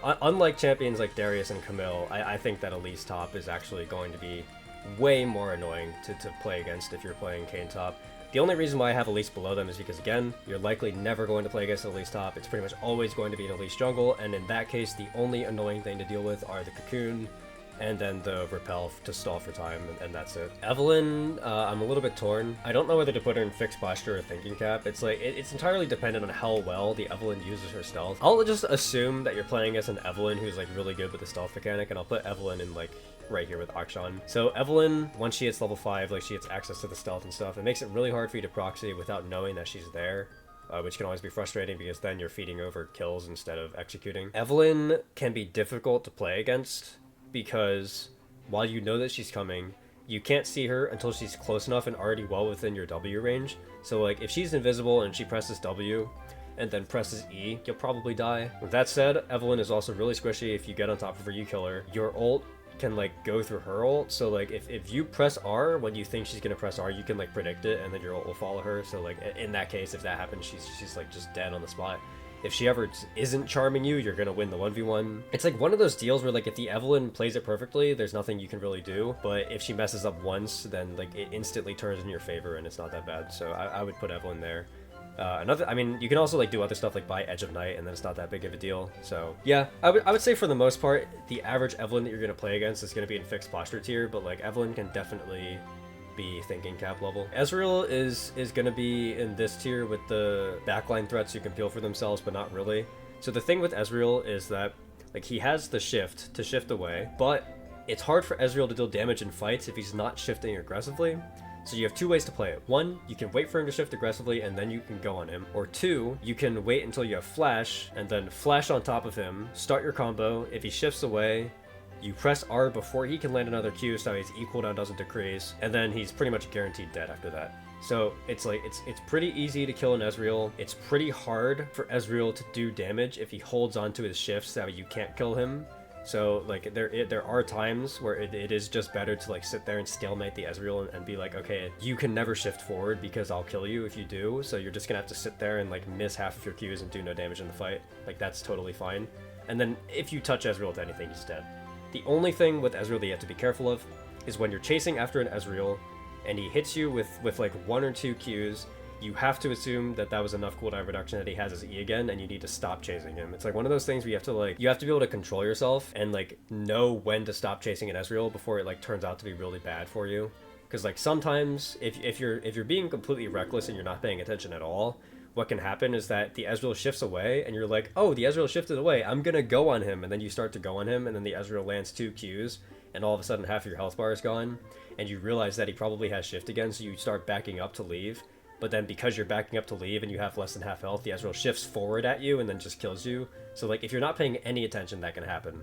But for the most part, as long as you play around his shift and you're not getting hit in the face with multiple Qs to give him his E cooldown back, he's pretty easy to kill. So that's why he goes there. Fiddlesticks is in fixed posture tier. The few annoying things that he has is that he has a lot of sustain, so there's a chance that you might want to buy heal cut against him. And then he has the point and click fear, which means that you can't just like jump on top of him and expect to kill him all the time. But for the most part, he's pretty squishy.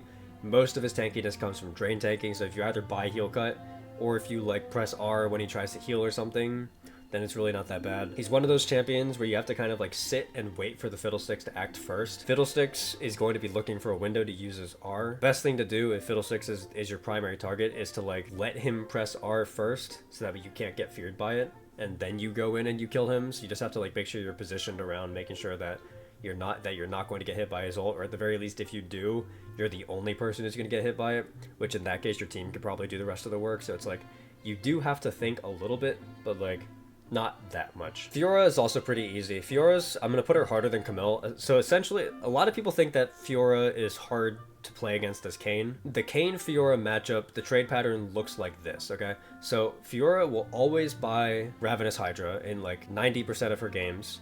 She has the Ravenous healing plus the passive healing, so you have to buy heal cut. You cannot fight her until you have heal cut. Once you both have your core items, your fights will look like this. You'll land your Q, you'll land your auto attacks, you'll continue to Q and auto attack over and over again while she's doing like whatever she wants to do. Once she gets like under half health or like right around when she presses R and stuff, you press R first. You never use your W against Fiora. This is very important. Don't use your W unless she uses her parry. If she randomly parries like to react to like some random shit that you're doing and doesn't have anymore, then like sure, press W, that's fine. The only way you can lose a 1v1 to a Fiora if you're both on even item spikes is if you get your W parried. If you don't press W, she can't parry it and she can't win, because what will happen is that you deal enough damage with your Q and your auto attacks that you can get her like in like that half health range.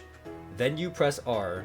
She has to parry the R or she'll die. Like if she doesn't parry the R because she's still holding it for the W, you will kill her with RQ. If she does parry your ultimate, you can still land W and kill her that way. The only way you can lose to Fiora is if you get your W parried, or if you straight up miss your W. If you hold your W and just play with your Q and your R, you'll win. So that's like, the Fiora matchup is easier than people think it is because they don't realize that. Now, of course, if she's an item up on you, then that doesn't apply. Like if you have 2 items and she just straight up has like Ravenous, like Sterix, Trinity or some shit, then yeah, you can't kill her. But if you're on even item spikes, you will win with just Q and R. She only has one parry. She can only parry your R or your W. She can't parry both.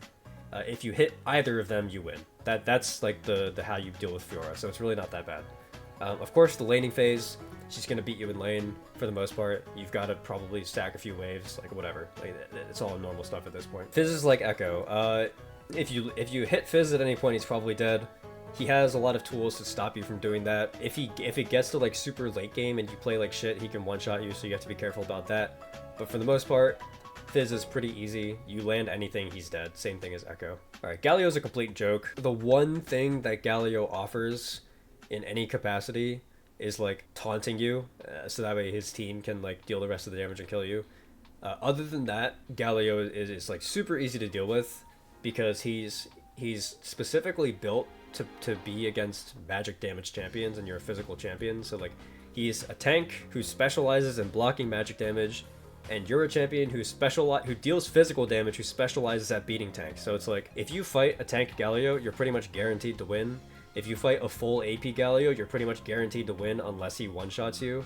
And it's like, obviously, if you're getting one-shot by an AP Galio, there's probably other problems, like he's probably either super fed, or you're not itemized for it at all. Like, it's very easy to play against an AP Galio, and if he's going tank, you just win, even if he builds armor. Just be careful that you're not getting taunted in the middle of a team fight when all of his teammates are there. Gangplank is actually a champion that you have to sweat against. I do think it's fairly possible to beat Gangplank as Kayn. I mean, I'm starting to sound like a parrot at this point, but like, you get your core items, you get on top of the Gangplank, you kill him. Gangplank makes it really hard because he can push just as fast as you can. If you're both postured against each other, like I'm talking like mid-late game at this point, if you're both postured against each other in a side lane, he will get to push before you because you can't push unless you're in the wave. And so he places a barrel in the wave, you can't interact, you wait for it to push, you have to catch it. So like he naturally gets prio in side lane. In early game, post level 6, it's hard to proxy against him because he can press R. Like you can never execute because he can ult. He can press R, it slows you. Most likely, if he does, that means his teammates are there, or like he's there, he can kill you. The other deal with Gangplank, and like the main problem with Gangplank, is in mid and late game, like I mentioned, he gets shoved. What that means is that he gets set up on like lanes and on objectives and stuff, and when you're walking into a Gangplank, he can also one-shot you. Gangplank is like one of those champions where when he only has his core items, he can just straight up kill you. Like if he hits you with like one barrel and like a trial by fire, you're probably dead. Walking into a Gangplank is really hard. He is the type of champion where it's very easy for him to set up on you so that you have to walk into him. That being said, if you hit the Gangplank, you probably win if you have your core items. So that's why he's not like super difficult, because you can just kill him if you get on top of him. It's just that Gangplank makes that like very difficult. Like ridiculous for a champion that has pretty much no self-peel. He makes it extremely difficult for you to actually ever get on top of him, assuming he's not stupid. So that's why Gangplank is up there. Garen is close TikTok tier. Garen is super easy to play against. Much like other top laners, if you go the Conqueror setup, you win early and then you win again once you have Eclipse and Form. If you choose to go my setup with Unset Spellbook, you can sack a few waves and then you win on your core items. The only thing to be careful with Garen, and the reason why he's not in the no problem tier, well, I guess there's two things. The one thing is that if he builds crit, like if he goes like a more crit-centric build with like Phantom Dancer and Infinity Edge and stuff, if he lands the silence on you, he can kill you before you can Q ult. So instead of Q ulting, what you have to do is you have to auto-attack ult, so that way you have time to press R before he one-shots you. If you press Q, you get locked into the Q animation, he will kill you before your Q animation ends, just trust me on that.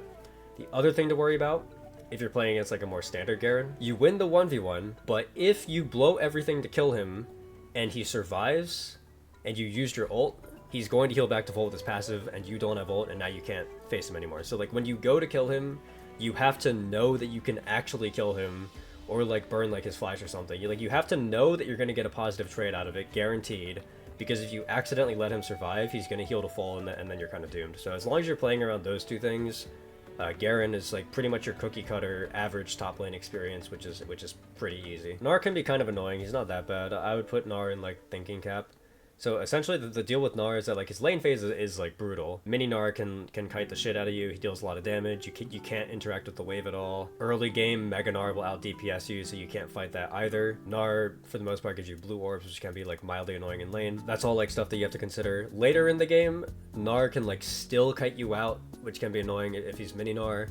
Gnar players love to build Sterix, so you probably have to go Serpent's Fang at some point. That being said, if you get to a Gnar and you land W, you win. He's one of those champions where it's like standard top laner will delay your form, you'll get your form a little bit later. He can like cut you out, he has like a decent amount of mobility, so like you have to like deal with all of that.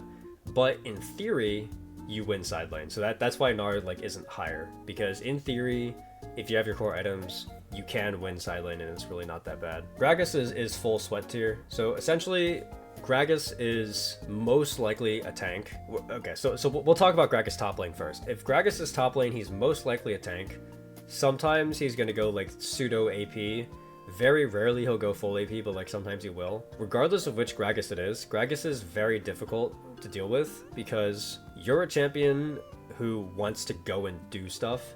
Like the way that you're impactful is by like starting the fight or starting the trade or going in. Gragas, his entire champion identity is like stopping you from doing that. So he's essentially like a top lane version of Braum, where it's like instead of only needing to deal with Braum later in the game, you have to deal with him the entire game. There's essentially no way to interact with Gragas in lane. His E can straight up cancel your Q once. Like you can't even Q into him to start a trade because his E will cancel it, your Q does no damage. There goes all of the rest of your trade damage, and then he wins the trade. So then you have to resort to sacking waves, and it's like, okay, I'm sacking waves against a Gragas. Like that, it feels pretty bad because it's not like playing against the Gragas gets any easier the later the game goes. Like he still has all the tools he needs to like not die to you. Like he has plenty of disengage tools. He's always protecting his team. He's always annoying.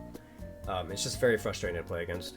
The reason why he's not like in those top 2 tiers is because at the end of the day, while he has all of these great disengage tools, Gragas is a champion where once you get on top of him, you're gonna win the 1v1. If he misses his ult and like stuns you and doesn't get out of your range, like you're gonna kill him. Your Q and your ult still melt through his health bar regardless of what build he has. If he goes full tank, he probably can't kill you on a side lane, so like you can probably at least get shove on side lane and stuff. So it's like you have ways to play around it.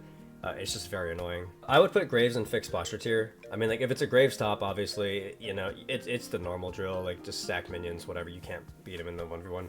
Most of the time you're playing against the Graves jungle. Graves can be specifically hard to get onto because he has the smoke screen and he has 2 dashes via his R and his E. He also gets like a fair amount of armor from his E, so like there are times where he's deceptively tanky. The main issue with Graves, like all of that is fine.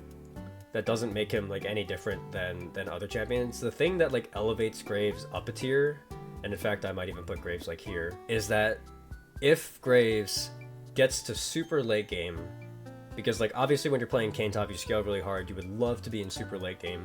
If there is an enemy Graves who also gets to super late games, like both of you have 4 items, 5 items, the Graves can one-shot you. Like if he goes like the lethality crit hybrid build, or if he just goes full crit. There are worlds where you try to get on top of a Graves and he just straight up one-shots you before you can even get your first combo off. So like if that happens, it's an extra layer to play around where it's like, okay, can I land W and one-shot him? Or do I miss W and he one-shots me?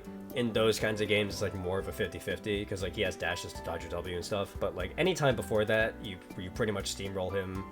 If he tries to go like any kind of bruiser variant, you steamroll him. But yeah, it's just kind of like in that world where it's like if you both get to super late game, it starts to even out into more of a 50-50 than anything else. And then Gwen, I'll put in the close TikTok tier right at the bottom. Probably about 2 weeks ago, I actually would have had Gwen in the no problem tier. Essentially, like Gwen is a like picture perfect representation of what happens to most top laners, in the sense that she like can beat you early, but then as soon as you get like even like a sniff of your core items, like against Gwen it's like the cutoff is like 1.5 items, you just kill her on side and like it's impossible for her to play the game. That said, I played against one Gwen somewhere around like a week or 2 ago or something like that, where she built steel caps. She rushed steel caps and then went like Zanya's second, and she had just enough armor that I couldn't kill her without heal cut. And I didn't realize that I couldn't kill her without heal cut because usually I don't need it, so I just like went like standard armor pen and I didn't go mortal reminder because that was when Lord Dom's like still had 40% armor pen, so I was like, okay, I'll just go Lord Dom's and I'll just like kill her as always. Turns out if a Gwen goes like a full armor set, you do need a mortal reminder or she'll just drain tank you, and I didn't realize that at the time.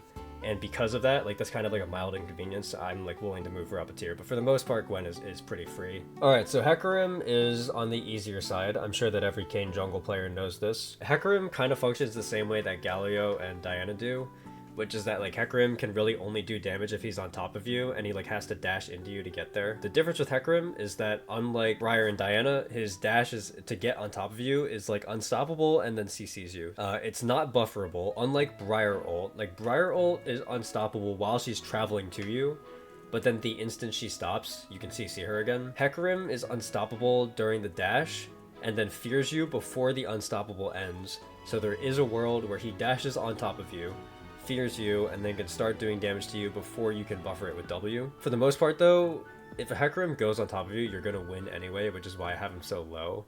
If you're playing against a Hecarim top, it's a complete joke. Like, you just steamroll Hecarim top. But Hecarim jungle, you also pretty much steamroll. The only bad thing that can happen to you when you're playing against a Hecarim is that if you miss W while he's on top of you, and he has his Q fully stacked, there's a chance that you lose the 1v1. But that's pretty much it. Like, other than that, you just have to make sure that when he fears you with his ultimate, that you're not getting one-shot by the rest of his team or something. But for the most part, the matchup is like very in your favor. Heimerdinger's in fixed posture tier. I think Heimerdinger's pretty easy for the most part. The only thing to note specifically for Heimerdinger, and I'm mostly assuming it's a Heimerdinger top here. Heimerdinger support and mid are easier than Heimerdinger top. This rating is for Heimerdinger top. The only thing to note is that you have to sack more waves against a Heimerdinger. Well, you don't have to sack more waves, but there are more scenarios in which you do need to sack a wave. And the specific scenario that you could usually stay in lane for, that you need to just give up against Heimerdinger, is when he's pushing a wave into you. You cannot catch the wave under turret. If you do, as soon as you go to farm it, he lands the stun, he presses RW, all the turrets fire onto you, he presses ignite. Like, there's a chance that you just straight up get one shot under the turret. So you can't really afford to catch waves under turret, or at the very least, you can like only catch one, take the brunt of his trade, and then you have to like just sack the next one. Against Heimerdinger, as long as you're willing to sack a wave in that extra scenario where he's pushing towards you, it's pretty much fine. Obviously, you can't interact in lane with him very much once he places the turrets. Your W will never kill the turrets. Even if you have a rank 5 W, by then he has rank 5 Q, and you can't one-shot the turret anyway. So as long as you're willing to just like sack the wave, don't interact with the matchup at all, only proxy, then Heimerdinger becomes just another one of those champions where once you have 2 items, you can get on top of him and just kill him. Hui's joining this category of champions. If you get on top of me, you'll kill me, but I have like one form of self-peel that can like kind of protect me. For Hui, it's the fear. You just have to be careful that you're not running in a straight line at him and you get feared. The only other thing to note is that like he has like a small shield on WW, so I don't know, just calculate like maybe an extra 100 points of damage when you go on him. For the most part, you get on top of him, he dies. Alawi's easy matchup. I'll put her like right above Garen. So Alawi, there's 2 ways to deal with her. Either you can take a laning setup and then you kill her on Eclipse plus Executioners. The plus Executioners is very important. You need that in order to kill her. Like that's very early in the game for Kayn. You don't even need form. You can have no form, and as long as you have Eclipse plus Executioners, you're gonna win against her. Alternatively, you could just have Eclipse plus Ignite, will also be good enough. The other way that you can do it is you could take a scaling setup and then just get the 2 items and then you kill her. It's like Alawi is very easy to kill very early on in the game, so it should never be a problem. Much like other Alawi matchups, if she happens to land an E on you, you have to just leave. You can't, even with heal cut, you can't out damage her sustain if she lands the E. Other than that though, the matchup's pretty easy. Your ultimate pretty much perfectly counters her ultimate, because it only spawns tentacles if it hits something, so like if you time it right, you can just like cause her to generate no tentacles and then she just has no ult. Pretty much any time that I actually struggle against an Alawi, the reason why I'm struggling is because one of my teammates got hit by the E and then it just screws me over. If it's just me and Alawi, I almost never struggle, so I would say it's a pretty easy matchup. Relia's gonna go into the fixed posture tier. She's like right in that same general area as Fiora and Camille, where she can kind of like dominate you in lane if you mess up at all. Camille, Fiora, and Aurelia are all the types of champions where if you like screw up once in lane, they'll be able to punish you instantly. Aurelia also, like Fiora and Camille, has a decent amount of sustain, so you either need multiple items to kill her, or you need heal cut to kill her, which is just like an extra pain in the ass. You know, if you get hit by her stun at any point, you might die. If you miss your W, you'll definitely die. But if you play the matchup correctly, like if you play the fight correctly, once you have like 1.5 or 2 items, you should win. So like she's not any harder than Fiora or Camilla in that respect. Okay, here we are. It's my permaban. It's Ivern. All right, so now I get to explain why Ivern is so difficult to deal with, but in video form. So we actually haven't had very many enchanters yet, I've noticed. Yeah, so I could actually just explain enchanters in general. Okay, so much like Gragas and Braum and Bard, enchanters like to do this thing known as staying on backline and protecting backline. And so when you get later and later into the game, it becomes very annoying to fight against those types of champions, because obviously your goal is to get on backline and one-shot them. So if they have good tools to stop you from getting there, or if they have like heals and shields and stuff to stop you from bursting through the backline, it's really annoying. The reason why Ivern is my permaban and why he's a step higher above the other enchanters is because his shield comes with a secondary effect. So first of all, his shield is one of the tankiest shields in the game. The way that it works is that it shields on its own, and then after a few seconds, the shield explodes and does damage, and then shields the target again. So it's like, it's a double shield, so you have to take that into account. The big issue with Ivern's shield is the secondary effect, which is that a few seconds after the shield is applied, it explodes, dealing damage, and slowing. The slow is the big part. So here is the main issue with the shield. It does not matter if you break the shield or not. If Ivern places the shield, it will always cause the slow like around it in an area. What that means is that unlike every other enchanter in the game, if you're playing Kayn and you kill the target that was shielded, you will still be slowed afterwards. And that specific interaction makes it so annoying, because most likely what happens is that you go in, you kill the priority target, you get slowed, and you die because you don't have an escape route. When you're in combat, your E only lasts for 1.5 seconds, and you have to be like over halfway across the wall in order for it to pop you on the other side. If you're slowed, most walls you're not going to be able to do that. Your Q, the speed of the dash, is based on your movement speed. So if you're slowed, your dash is really slow. Essentially, if there's an Ivern on the enemy team and you go onto the backline, you are almost guaranteed to die as a result, assuming that the Ivern plays it correctly. And like even past that, just past the shield, like he still has all the other stuff that's really annoying. Like like Daisy is really annoying because unlike Tibbers, you can't fight Daisy.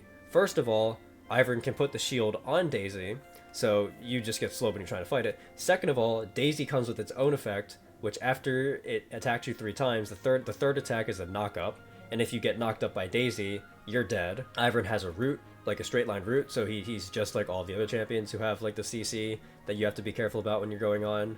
And then the other thing is that he has bushes that he can place, which will hide the exact location of his backline, which is especially annoying because a lot of the times, whether you can assassinate backline or not is based on whether you can land either your W or both parts of your Q.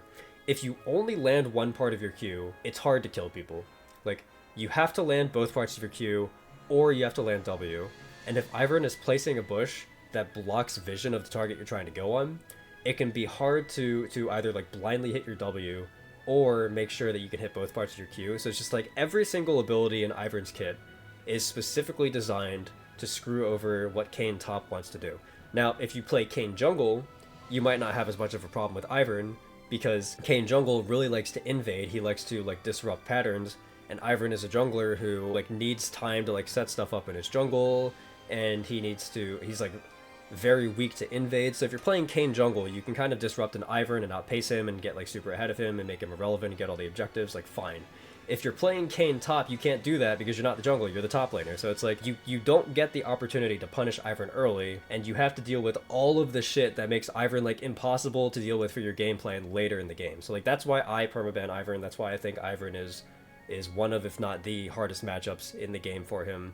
I'm not even like considering Ivern top. God forbid you have to play against an Ivern top. It is like so over for you, because that's one of those champions where it's like if you go and you proxy and you get perfect farm, if you give an Ivern perfect farm, that is so problematic because Ivern's items are so cheap since he buys the support items that there's going to be like a massive like 20-30 minute block where he's just stronger than you, because like you're gonna have your 3 items. You're gonna have like Profane, Man Immune, Serodas. Ivern's gonna have like Redemption, Locket, Ardent Sensor, Staff of Flowing Water. He's gonna have like he's gonna be like a full item up on you because of how cheap his items are, because you decided to proxy and you're trading farm even with him. And if you don't do that, if you sit in lane, you're still gonna lose, because Ivern deals a lot of damage with bush autos. He's got his shield, he's got Daisy to shove the wave. You can never outshove an Ivern. God forbid you play against a top lane Ivern. Like, that would be horrible. But for the most part, I'm talking about Ivern jungle. Like, Ivern top and Ivern jungle are like both equally top of pray to God tier. Like, you would never want to touch them. You never want them in any of your games. So yeah. Hopefully once I release this into a video and people see it, I'll get less people asking me why I ban Ivern. But yeah, that's the reason. Janna is similar to Ivern. She's got a lot of self-heal tools. She can knock you back, she can shield, she can slow, all the stuff that Ivern does. Most of the time you will find Janna in support, which means she will consistently have less gold than Ivern, meaning that she will only have like maybe 2 items that you have to deal with. Maybe she'll have like a Redemption and a Moonstone or something, and that's it.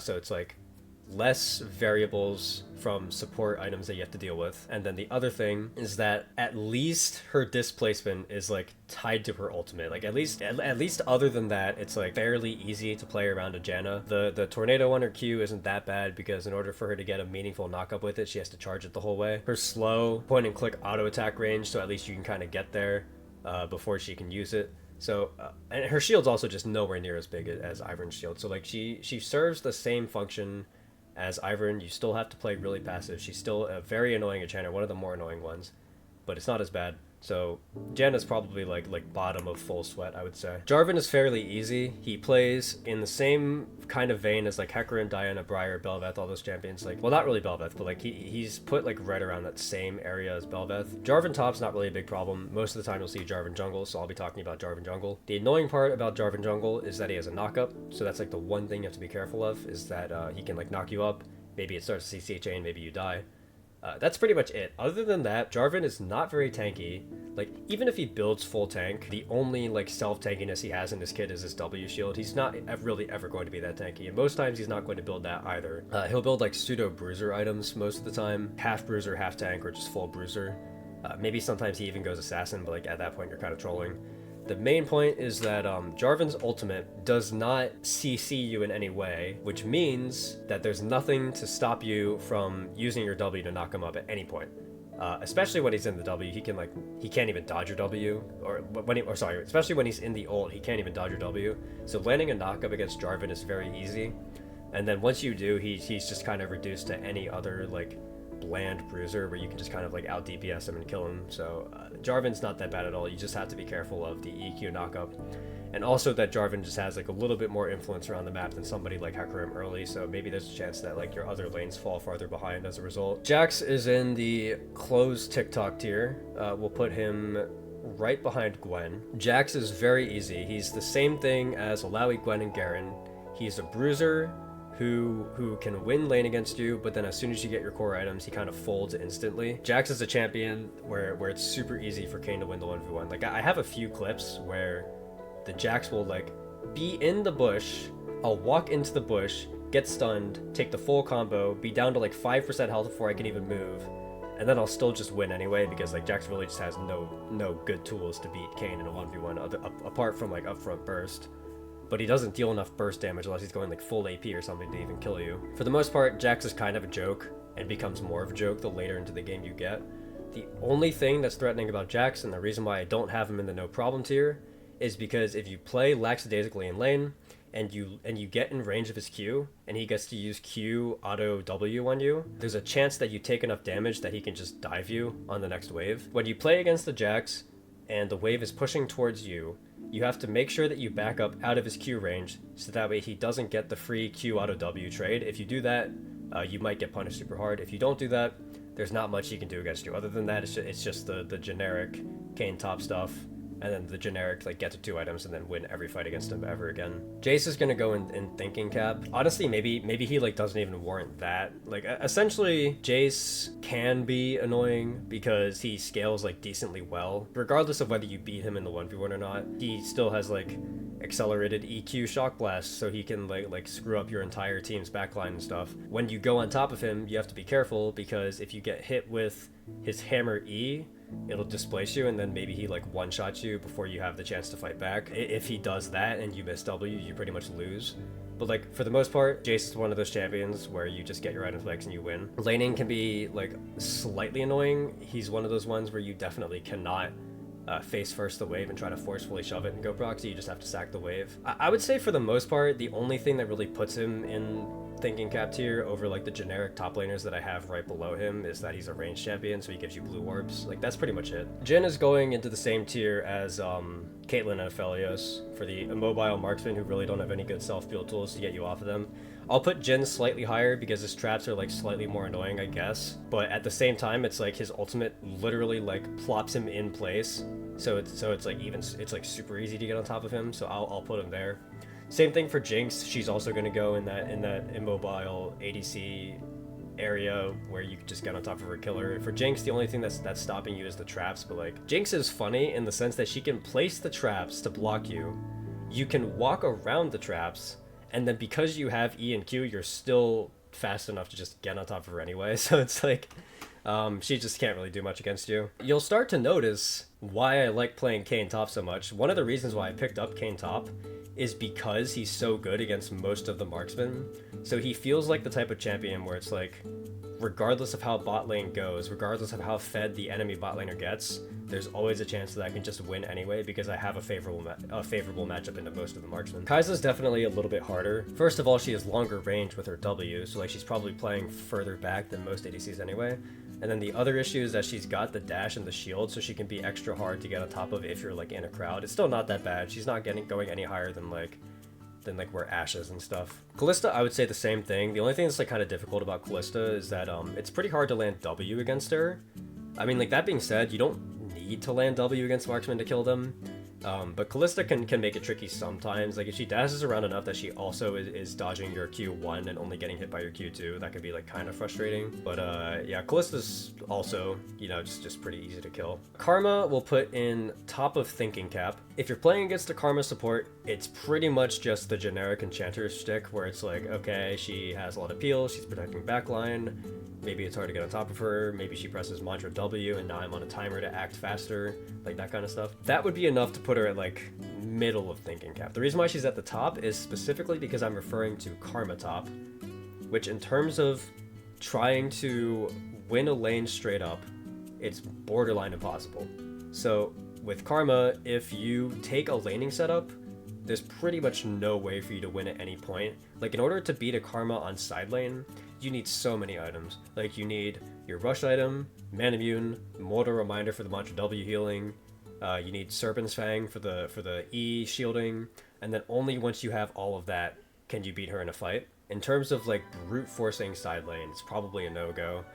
Most Karma top players like to rush Malignance, which means she's going to have enough damage that you can't like just proc demolish in front of her face. Like, she will have the damage to kill you if you give her too much disrespect. So the only option to play against the Karma is to kind of proxy out of the matchup and then hope that you have more impact than her in fights later, which isn't a guarantee, so that's why she's up there. Karthus is going to be in close TikTok tier. I don't know exactly where to put him. He's like in the same vein as like Jhin, Jinx, Caitlyn, Aphelios, where he's super easy to get on top of and kill. The only difference with Karthus, of course, is that like when you kill him, he can still press R. If he presses R, it's not the end of the world, because if you can ult literally anybody else, you can dodge his ult damage. But there are worlds where maybe you used your ult to kill Karthus, or maybe you just don't have ult up and then he presses R and it'll actually land. And in some of those cases, it can kill you and then like completely like flip the game around. But in most cases, what's going to happen is you're going to get on top of Karthus and kill him, then he presses R and you ult somebody else and dodge it. That's like usually what happens against a Karthus, so it's not bad at all. Kassadin is pretty easy. We'll put Kassadin right around like the Fizz Echo tier. The only thing that would make Kassadin a little bit harder than Echo and Fizz is that he has like extra mobility and like decent scaling and stuff, so it can be hard to kill him at times. That being said, Kassadin has the same flaw as Galio, which is that his main purpose is that he is like especially good against magic damage champions, but of course you're a physical damage champion.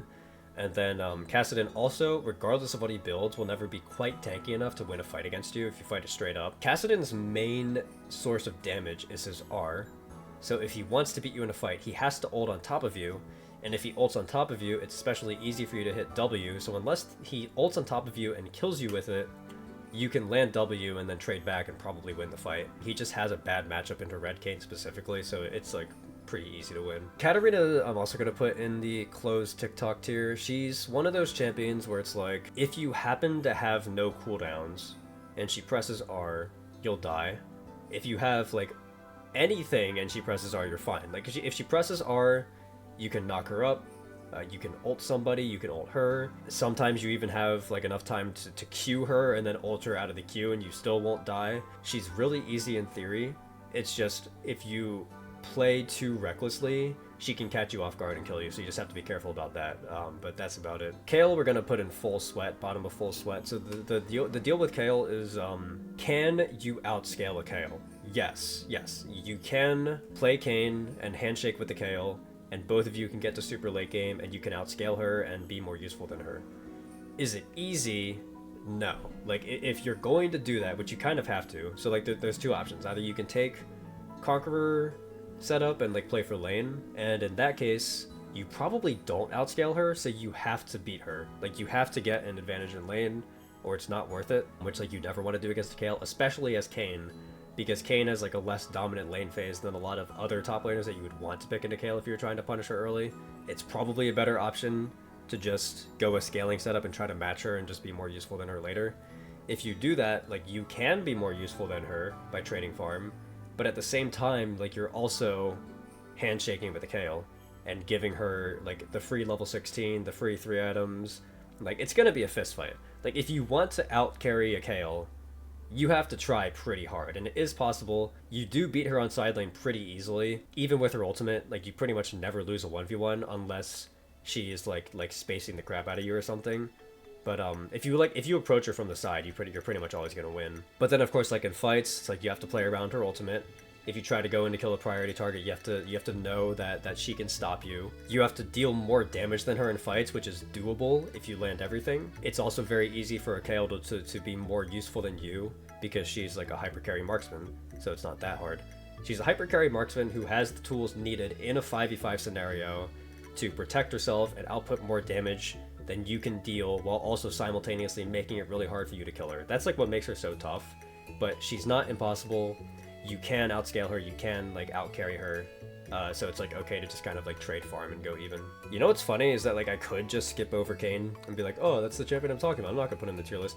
Realistically speaking, in a Kayn versus Kayn matchup, it's probably like here. Essentially the way that it works is that whoever presses R first loses. That's literally it. If your R isn't going to kill the enemy Kayn and you pressed R first, you lose. That's the entire matchup. So in that sense, it's pretty much like a pure 50-50, so I'll put it smack in the middle. Although, like, realistically, you'll never find that in ranked. Like, you would only find that in blind pick or, like, maybe ARAM or something. So it's not that important. It's more of just, like, a joke than I'm putting it there. But if you were curious, when you're playing Kayn versus Kayn, if your ultimate doesn't kill, the first person who ults loses. That's how that works. Kennen, we're gonna go fixed posture. So Kennen, the deal with Kennen is he's, like, fairly easy to deal with in lane. He's like your standard marksman range top laner, very little mobility, no like sneaky tricks or anything, so you can just proxy out of the matchup, sack like a wave here and there, proxy out of the matchup.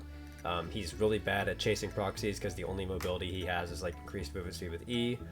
Then later in the game, he's very easy to deal with. He's still squishy, you can one-shot him whenever. His ultimate takes 3 ticks to stun you, so even if he presses R, there's still plenty of time to react to ult somebody else or ult him. So overall, the matchup just like heavily favors Kayn. I would say that I only have Heimerdinger above Kennen because I would say that Heimerdinger is a little bit extra annoying because of the interaction where it's hard for you to catch a wave under turret. Kennen's not like that. If Kennen's pushing into you, he can't kill you under the turret for catching 1 wave. So there's enough time to like catch 1 wave, maybe even like 2 waves before he dives you on the 3rd. Like, you have more time to react and plan out which wave you want to sack. Kha'Zix is easy. We'll say Kha'Zix is like right around Jarvan and Bel'Veth. The only real threat that he has on you is if you're isolated and the Kha'Zix is fed, then maybe he can one-shot you if he plays it really well.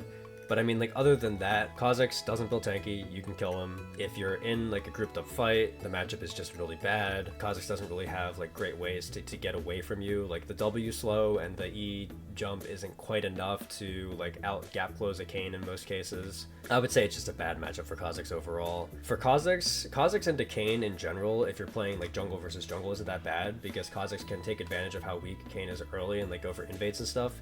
Against the Kayn, you can't invade a Kayn top, right? Like if the Kha'Zix is neutralized in jungle by like a standard jungler, then like in theory a Kayn and a Kha'Zix who are even heavily favors the Kayn, and that tends to be what happens when you're playing Kayn top in a Kha'Zix jungle, is that the Kayn top is either even or ahead, and then the Kha'Zix just can't really do anything. Kindred is going to go in thinking cap when you is that she's still a marksman, she's still squishy, but she has a dash, so it can be hard to hit your W. And then the other thing is that it can be hard to play in later fights when you have to play around her ultimate. You just have to plan out how you're going to dive backline a little bit extra when there's a Kindred in the game. That's pretty much it. Kled goes into the same territory as like the Camille's. Pretty much this collection of top laners I have here at the top of Fixed Posture all have the same thing in common, which is you should go into it with the mindset that you're going to lose the matchup straight up so you can proxy out of it, but then you win once you get like 1 or 2 items.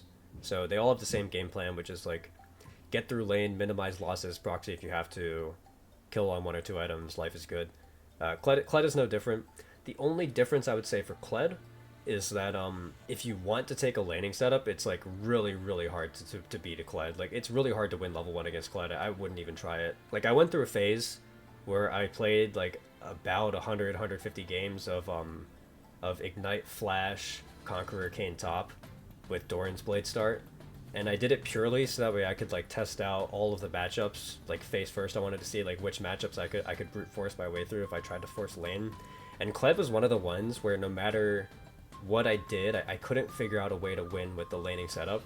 But then when I swapped to the scaling setup, it was much easier because I could just not interact with the lane and then beat him later. So I would say don't even bother trying to go for laning setup against Kled. Just play for proxying and you'll be fine. Kog'Maw's gonna go with like above Corki. So Kog'Maw in theory plays like Jhin, Jinx, Caitlyn, Aphelios. He's an immobile, squishy target you can get onto him. The thing that makes Kog'Maw a little bit harder is that he has the slow, which can make it difficult to approach him, but the main thing is that his W gives him a lot of bonus range, so it's just like that extra damage, the extra distance that you have to cover can sometimes be like make him a little bit more difficult to get onto, which means that he can like output more damage. And Kog'Maw is a champion that does like a lot of damage if you give him the time, so those extra 1 or 2 seconds it would take you to get on top of him can sometimes be the difference maker, but for the most part it's not bad. K'Sante, we're gonna go Fix Posture. So K'Sante, there's like a few things you have to keep in mind. So like the first part is like he's a super tank. He will beat you in lane early, but you'll beat him later. One thing I've noticed actually with K'Sante is that if you take the laning setup, you can actually kind of just consistently beat him in lane whenever, like with Conqueror and stuff. The main deal with K'Sante that you have to be wary of is that when he presses R, you can't let him hit you too much. Or at least if you do, you have to have heal cut. Like against K'Sante, I'll oftentimes build Mortal Reminder, like / Executioners, or like if I have Ignite, like it's nice to take that. If you try to just like fight a K'Sante straight up without heal cut, he's probably going to like out tank most of your damage while he's in all out form. So you just have to you have to plan accordingly. Like you have to make sure that you save your ultimate for when he goes all out. And you have to make sure that you're like preventing his healing in some way. You have to like think a little bit extra hard, but other than that, he plays no different than like most other super tanks that you can just steamroll. LeBlanc I'm just gonna put with Ezreal.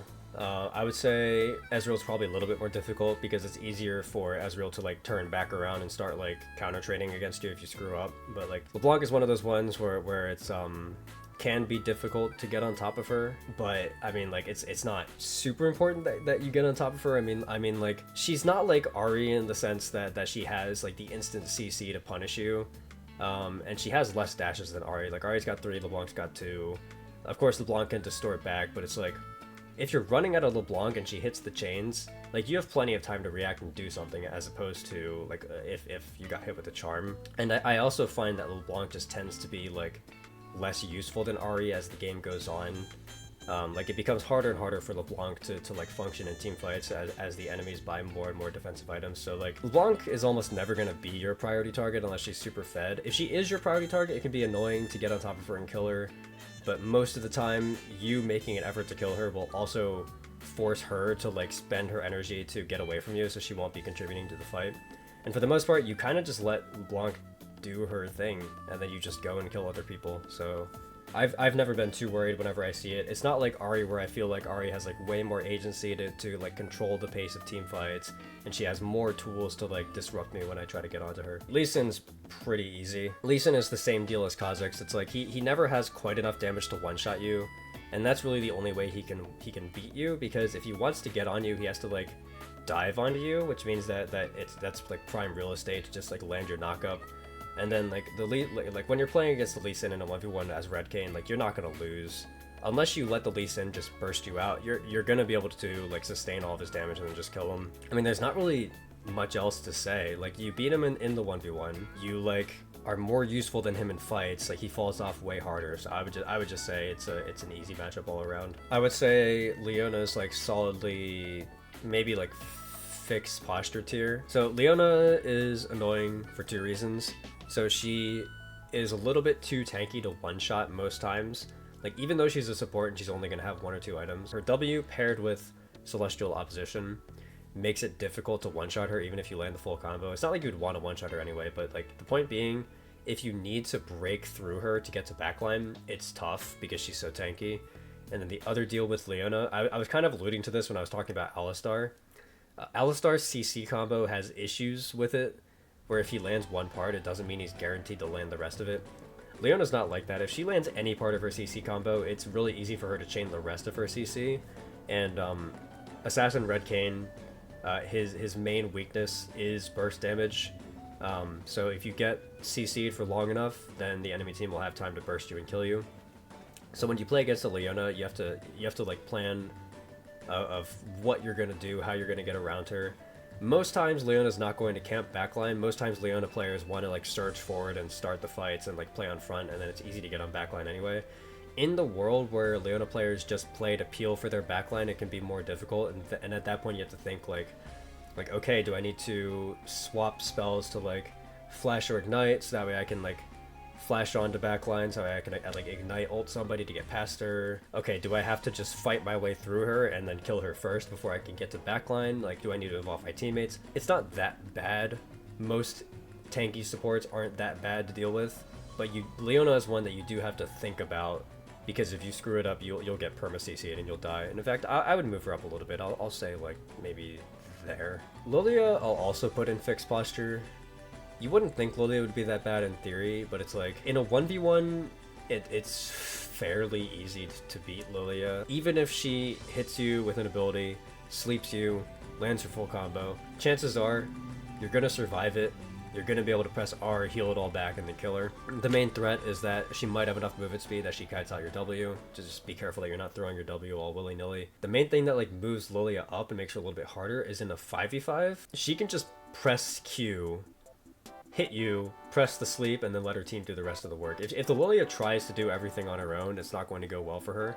But if she plays around her teammates and then just plays to like sleep you and that's it, it's pretty hard to deal with it. Because it's not like Darius, for example, where you can like Q into her Q, and because she missed the sweet spot, she can't sleep you anymore. No, if she hits you with any part of her Q, she can sleep you. You pretty much have to treat Lilia in team fights like a death circle, where like her Q range is just a death circle, and if you step in it at any point, you're just gonna die, because she's just gonna sleep you. So you have to treat her more of like a moving lava pit than anything else. So it's just an extra level of blockage that you have to apply in your games. That said though, like, other than her having really fast movement speed, you can win straight up 1v1 against her. Even if she ults you 1v1, she kind of has to rely on her teammates to win. Top lane can be like top lane Lilia, because I know that's kind of common.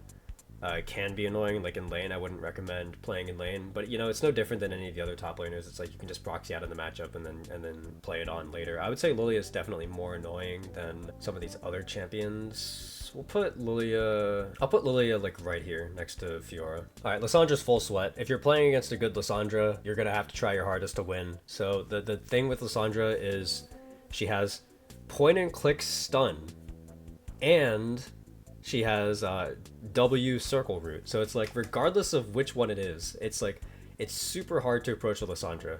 Like, Lysandra's one of those champions where it just makes it like borderline impossible for you to like rush on the backline, because if you rush in, you're gonna get CC chained and die.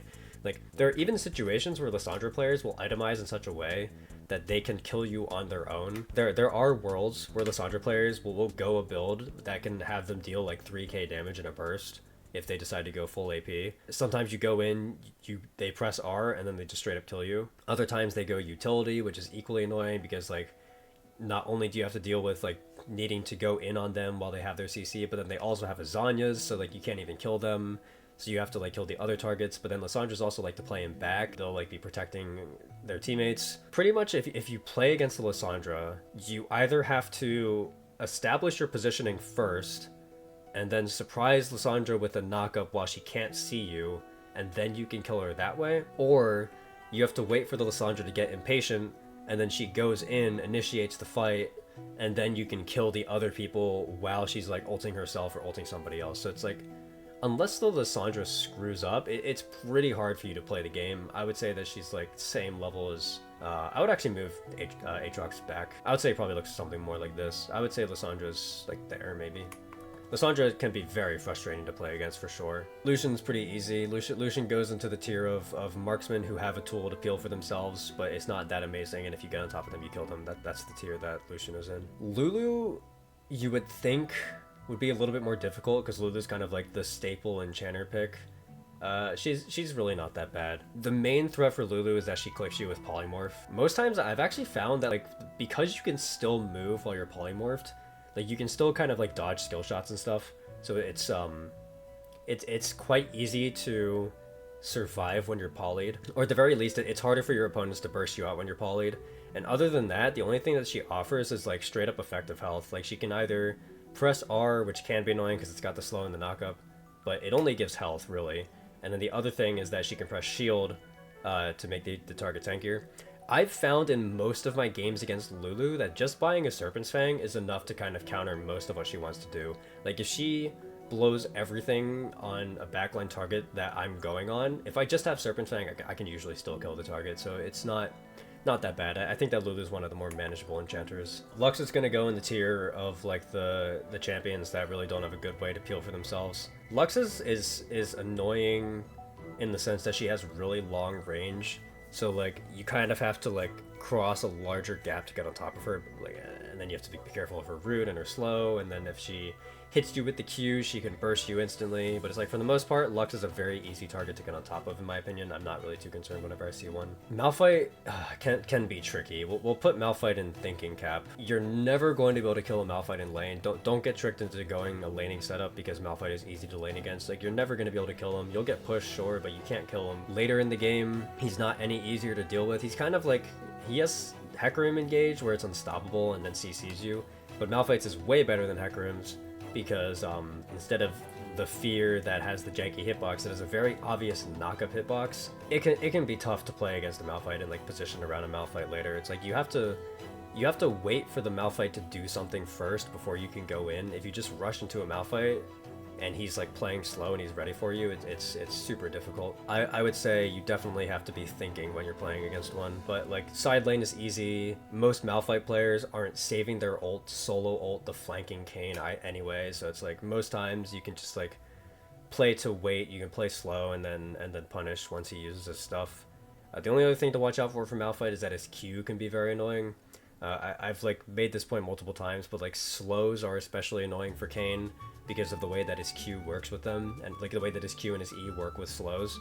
So Malphite's Q can be really frustrating to play against, so just make sure that you're realizing that the lane will be harder than you think it will be, and then you have to play around the Malphite's ultimate later. Malzahar is like Lysandra, but he's honestly easier to deal with. We'll put Malzahar like here. The thing that makes Malzahar different from Lysandra is that their ultimates effectively do the same thing, but Malzahar doesn't have anything else. He has like the Q silence, yeah, but I'll take a janky hitbox Q silence over a circular root and like that surrounds my target any day of the week. Can Malzahar just like press R and ruin your life? Like, yeah, but other than that, there's really not much. It's the only thing you have to play around. So I would say Malzahar is definitely easier than Lysandra, even though they have essentially the same ultimate. Maokai is a funny one. Maokai, we're going to put in full sweat. Again, this is going to be one of those things where if you're a Kayn jungle player, you're going to look at that and you're going to be like, what? Because if you play Kayn jungle versus Maokai jungle, you can oftentimes like invade and play super aggressively and like trade with the Maokai whenever you see him on the map, and like you'll get your form fast. You'll have a massive gold lead and life is good. When you're playing Kayn top, you can't stop a Maokai from doing what he wants to do. And then the issue that becomes apparent is that when you can't set a Maokai super behind, is that his kit like pretty much fully counters your kit. It's really hard when you're playing Kayn to deal with all of the tools that Maokai has. When you try to go for a flank, he can place saplings to block off your flanks. When you press R on anyone, and this is a funny little interaction that I found out that I absolutely despise, when you ult anybody, if Maokai times his Q correctly when you come out of your ult, he can cancel the first part of your Q, therefore making your main damage ability do no damage. So that's something that he can do that's very annoying. I mean, like on top of that, like his Q slows, his W roots. Like, Maokai is pretty much just, like, made to be a disengaged champion who is, like, great at, like, tying people up when they go in, which is, of course, exactly what Kayn suffers against. And when you're playing Kayn top and you can't interact with the Maokai jungle or the Maokai support until it's too late, it's very difficult. It's very similar to playing against a Gragas. I would say Gragas is harder because on the off chance that you have to, like, face first fight a Gragas versus face first fight a Maokai, Gragas is much more difficult to fight than Maokai, but in terms of like, once you get later into the game, both of them kind of serve that same annoying function. Master Yi is a fixed posture champion. He's not the end of the world. If he's on the same item spike as you, you actually just win against him. It's really funny actually. If he doesn't press Q and you don't press R, you still win. So it's like, even in that kind of scenario where he's like holding his Q, waiting for you to do something, and then you just hold it, and then you like only hit him with like auto attacks and Qs and stuff, like you can still kill him. I mean, that said, if the Master Yi ever gets ahead of you, he can like burst you down and kill you. If you ever hit W, it's like still not a guarantee that you win, because he can press W during your R to block like a lot of your damage. But for the most part, other than that, it's one of those deals where it's like, in theory, you're stronger than him, so you can kind of like beat him at all stages of the game, assuming he's not like super fed, or assuming that like you don't miss a random skill or something. I would put Master Yi maybe like with Graves. Milio's definitely tough. I'll put Milio above Karma. So as always, enchanters are difficult. Milio especially has like a lot of tools to prevent burst. He's got 2 shields, a heal on W, a heal on R. His Q is a great tool for stopping you from like engaging, because if he hits that, then you get knocked back and pretty much your entire engage is just gone. Like it'll cancel your E, it'll slow you. Like if Emilio hits you with Q, your engage is over, and even if you dodge the Q, it's still hard to burst the target through everything that he has. I mean, I've found that Serpent's Fang can help. I've found that like Executioners can help, but it's like any champion that kind of makes you buy both in order to need to kill the targets you need to kill is just on that extra annoying level. That's why I have Milio on the same level as Karma. Misfortune, same deal as Jin, Jinx, Caitlyn, Aphelios. She's an immobile marksman that's really easy to get on top of, and if you do, you kill her. Mordekaiser's a joke. He is definitely an easy matchup. I'll put him at the bottom of closed TikTok for one reason. So before that one reason though, let's just talk about the matchup. Mordekaiser is really, really easy to kill at pretty much any stage of the game after you have form and like one item. You'll lose the 1v1 if he lands his empowered Q on you, like if he lands an isolated Q on you like multiple times. But his isolated Qs are really easy to dodge because one, you can just Q directly through him to dodge one of them. You can dodge another one of them with your ultimate. So it's like, he's never going to be able to land his isolated Q on you any more than maybe like one time in a fight. And he's not going to kill you with just his passive. It's just not going to happen. So fighting a Mordekaiser, you pretty much always win. The reason why I don't have Mordekaiser in no problems here is because there's an interaction that you have to know, where if you press R on a Mordekaiser while you're in his ult, if his ult ends before you recast your ultimate will automatically cancel itself and you will receive no healing from it. So you have to know that interaction. You have to be thinking about it going in. Otherwise, you'll just get completely screwed by the interaction and you'll pop out with no healing and no ult cooldown, and he'll just like look at you and then just kill you. if you play around that, if you know that you have to recast your ultimate before his ultimate ends, then you're fine. And he's useless, he can never kill you, whatever. But you have to know the interaction. If you succumb to the interaction, you're gonna die. That's pretty much all you need to know. Morgana can be definitely tough. We'll put her in thinking cap tier, although there are times when Morgana can move up to full sweat. So Morgana, she's got the Q root, obviously, like it's a skill shot, you just need to dodge it. If it hits you, you're dead. The things that make Morgana especially difficult are her black shield and her ultimate. So when you get in range to like damage anybody, she can press R. The thing that you need to know is that if she presses R and then you press R, even though you're inside of somebody else and you're technically invulnerable, you will still get stunned by the ultimate. You won't get knocked out of your ultimate, but if you end your ultimate, you will still be stunned by Morgana if her ultimate like connected onto you before you went in. So that's like something that you need to be careful of. And then obviously like something like Morgana R like puts you on a timer. Like if she ults you, you have to make something happen. You don't have time to like think about where you want to put your skill shots. You don't have time to like stall out to deal more damage before you press R. You just have to go against a Morgana, which can be frustrating. And then the other thing is the black shield, which means that effectively whatever target you want to go on, you can't hit them with W. So you just have to like factor that in, that you just have no W damage. And if you have no W, or sorry, not you have no W knockup, you still have the damage. But if you have no W knockup, that means that you're not guaranteed to hit both parts of your Q. When you play against a Morgana, you have to be extra careful about where you're aiming your abilities to make sure you have the damage of who you want to kill. But you have to do that while simultaneously being on a timer, because she's going to press R on you and you have to like figure out where you're going to aim everything in like the 2 seconds before you get stunned. And then even if you figure it all out, you also have to stall out the stun in your ultimate before you pop back out, so you're not stunned when you come out again. Nefiri is in the no problem tier. We'll put her like right behind Briar. So Nefiri, she can really only deal damage to you by running directly at you. It's kind of the same problem as like Diana Briar, where it's like she presses W on you, you can knock her up before she gets there, and then you just kill her.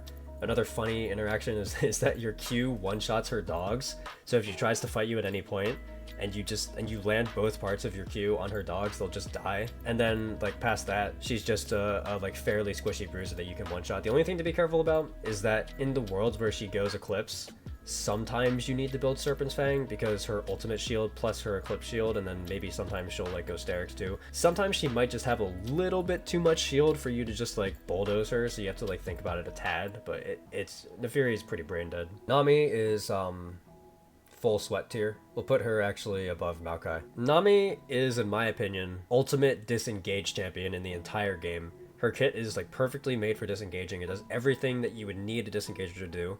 She can heal, she can speed people up, she can slow enemies in multiple ways. So she can speed up allies and herself by hitting anything. So that includes bubbling her allies, that includes pressing E on them, includes healing them.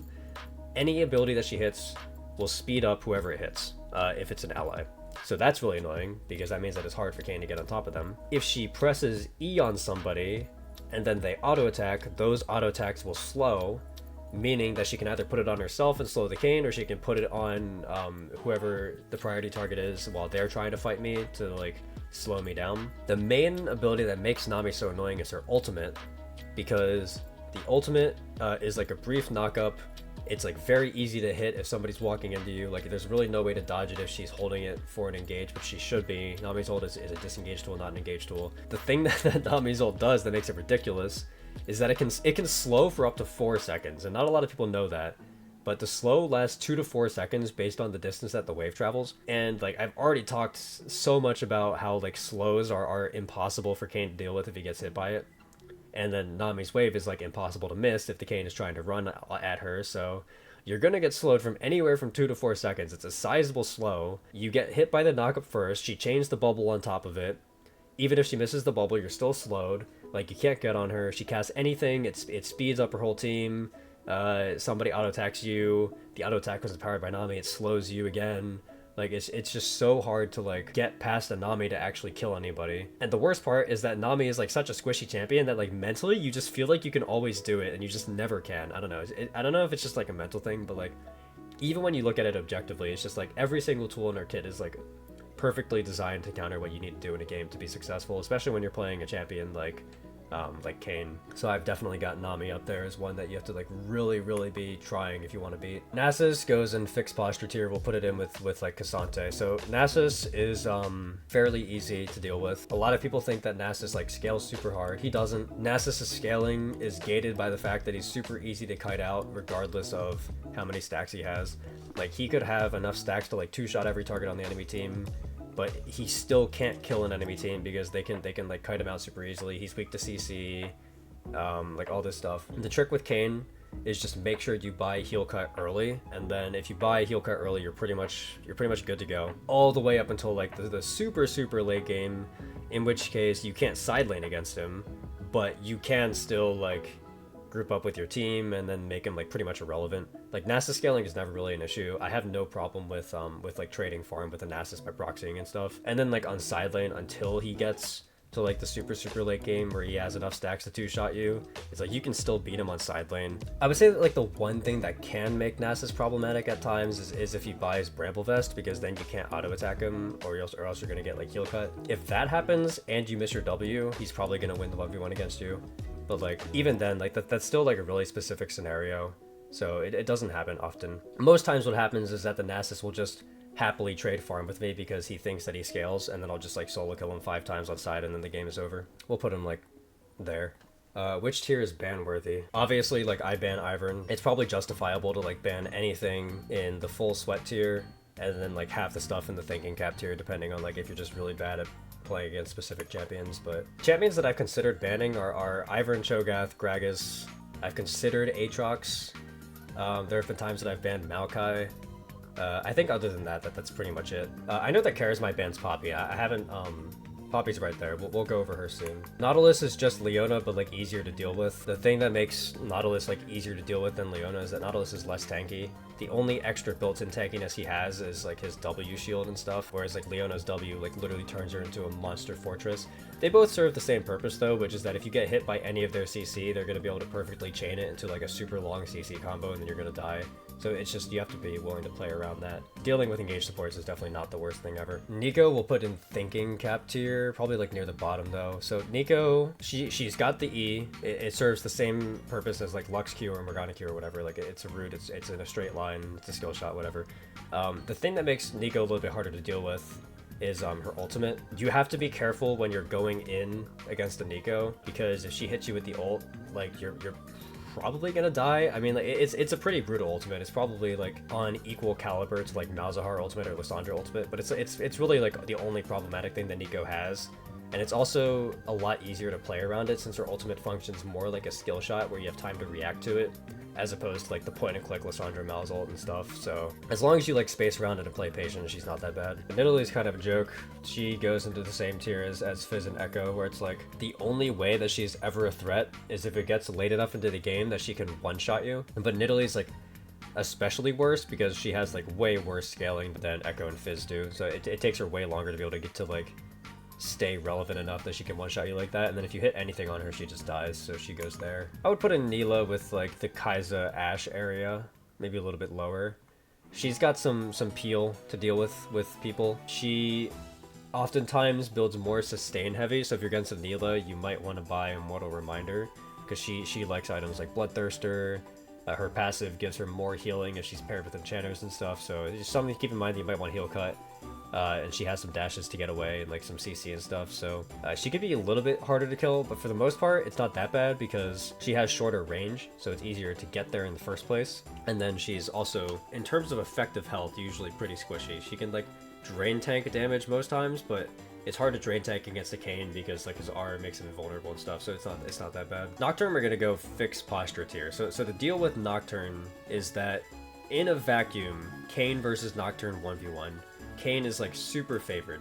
The only real things to like watch out for is like Nocturne's got the spell shield, he has like the point and click fear. So if he uses the point and click fear, you're on a timer, you probably have to press R before that goes off. The spell shield is actually funny, and I haven't really gotten to talk about it yet because there aren't very many other spell shield champions that have popped up yet. I guess like Malzahar could have done it. Kayn's Q, because it damages twice, will actually pop spell shields and damage anyway. Like the Q1 will pop the spell shield and then the Q2 will still damage. So like against spell shields, it's kind of a funny little interaction. But like if Nocturne tries to shield you could just press Q, you'll break the shield and then still damage him, and then you're like good to go. The thing that makes Nocturne a little bit more difficult is that you have to play around his ultimate in terms of like when you proxy and when you don't proxy.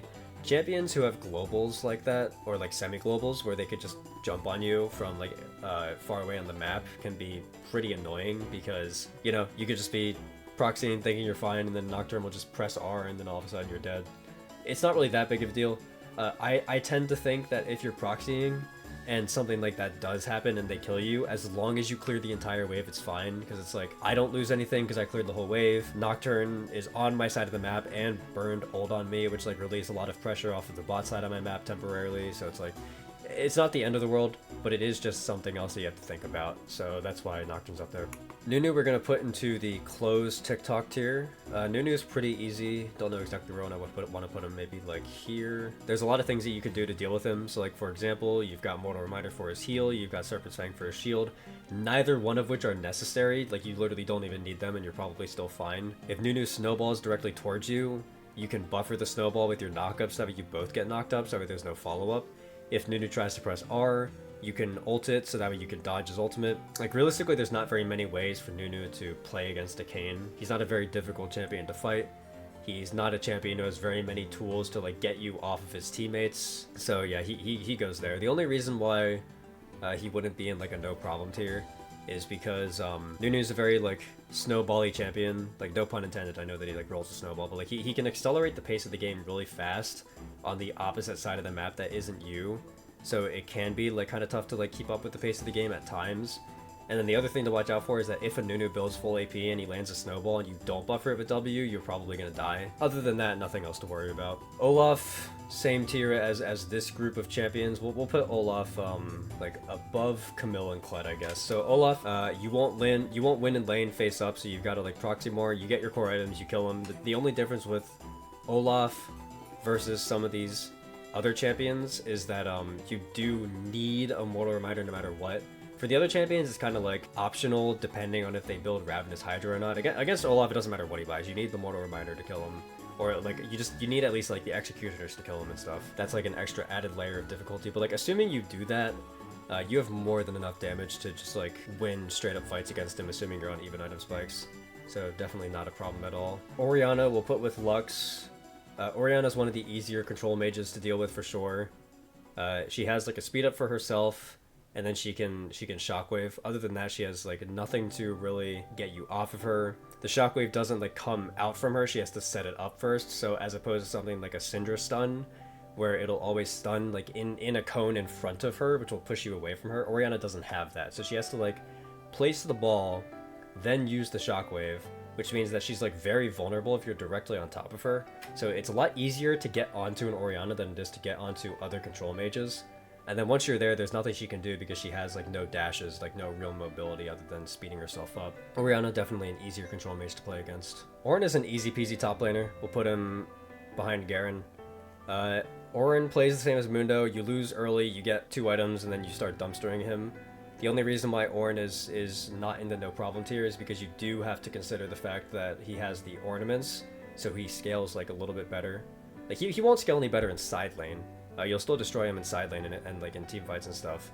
But you do have to be worried that like if the game goes on too long, he's gonna start buffing his teammates, and like depending on what the rest of the team has, it could become a huge problem. Just like keep that in mind. But other than that, Ornn just acts like another like super tank meat shield that you can just cut through once you get the certain items for it. Pantheon goes into the thinking cap tier. We'll put Pantheon actually pretty high. So Pantheon, the deal with Pantheon is that he functions the same as this collection of top laners, where you lose lane super hard, so you have to proxy, and then once you proxy, if you can get to like 2.5, 3 items, you win. Pantheon functions the exact same way as those.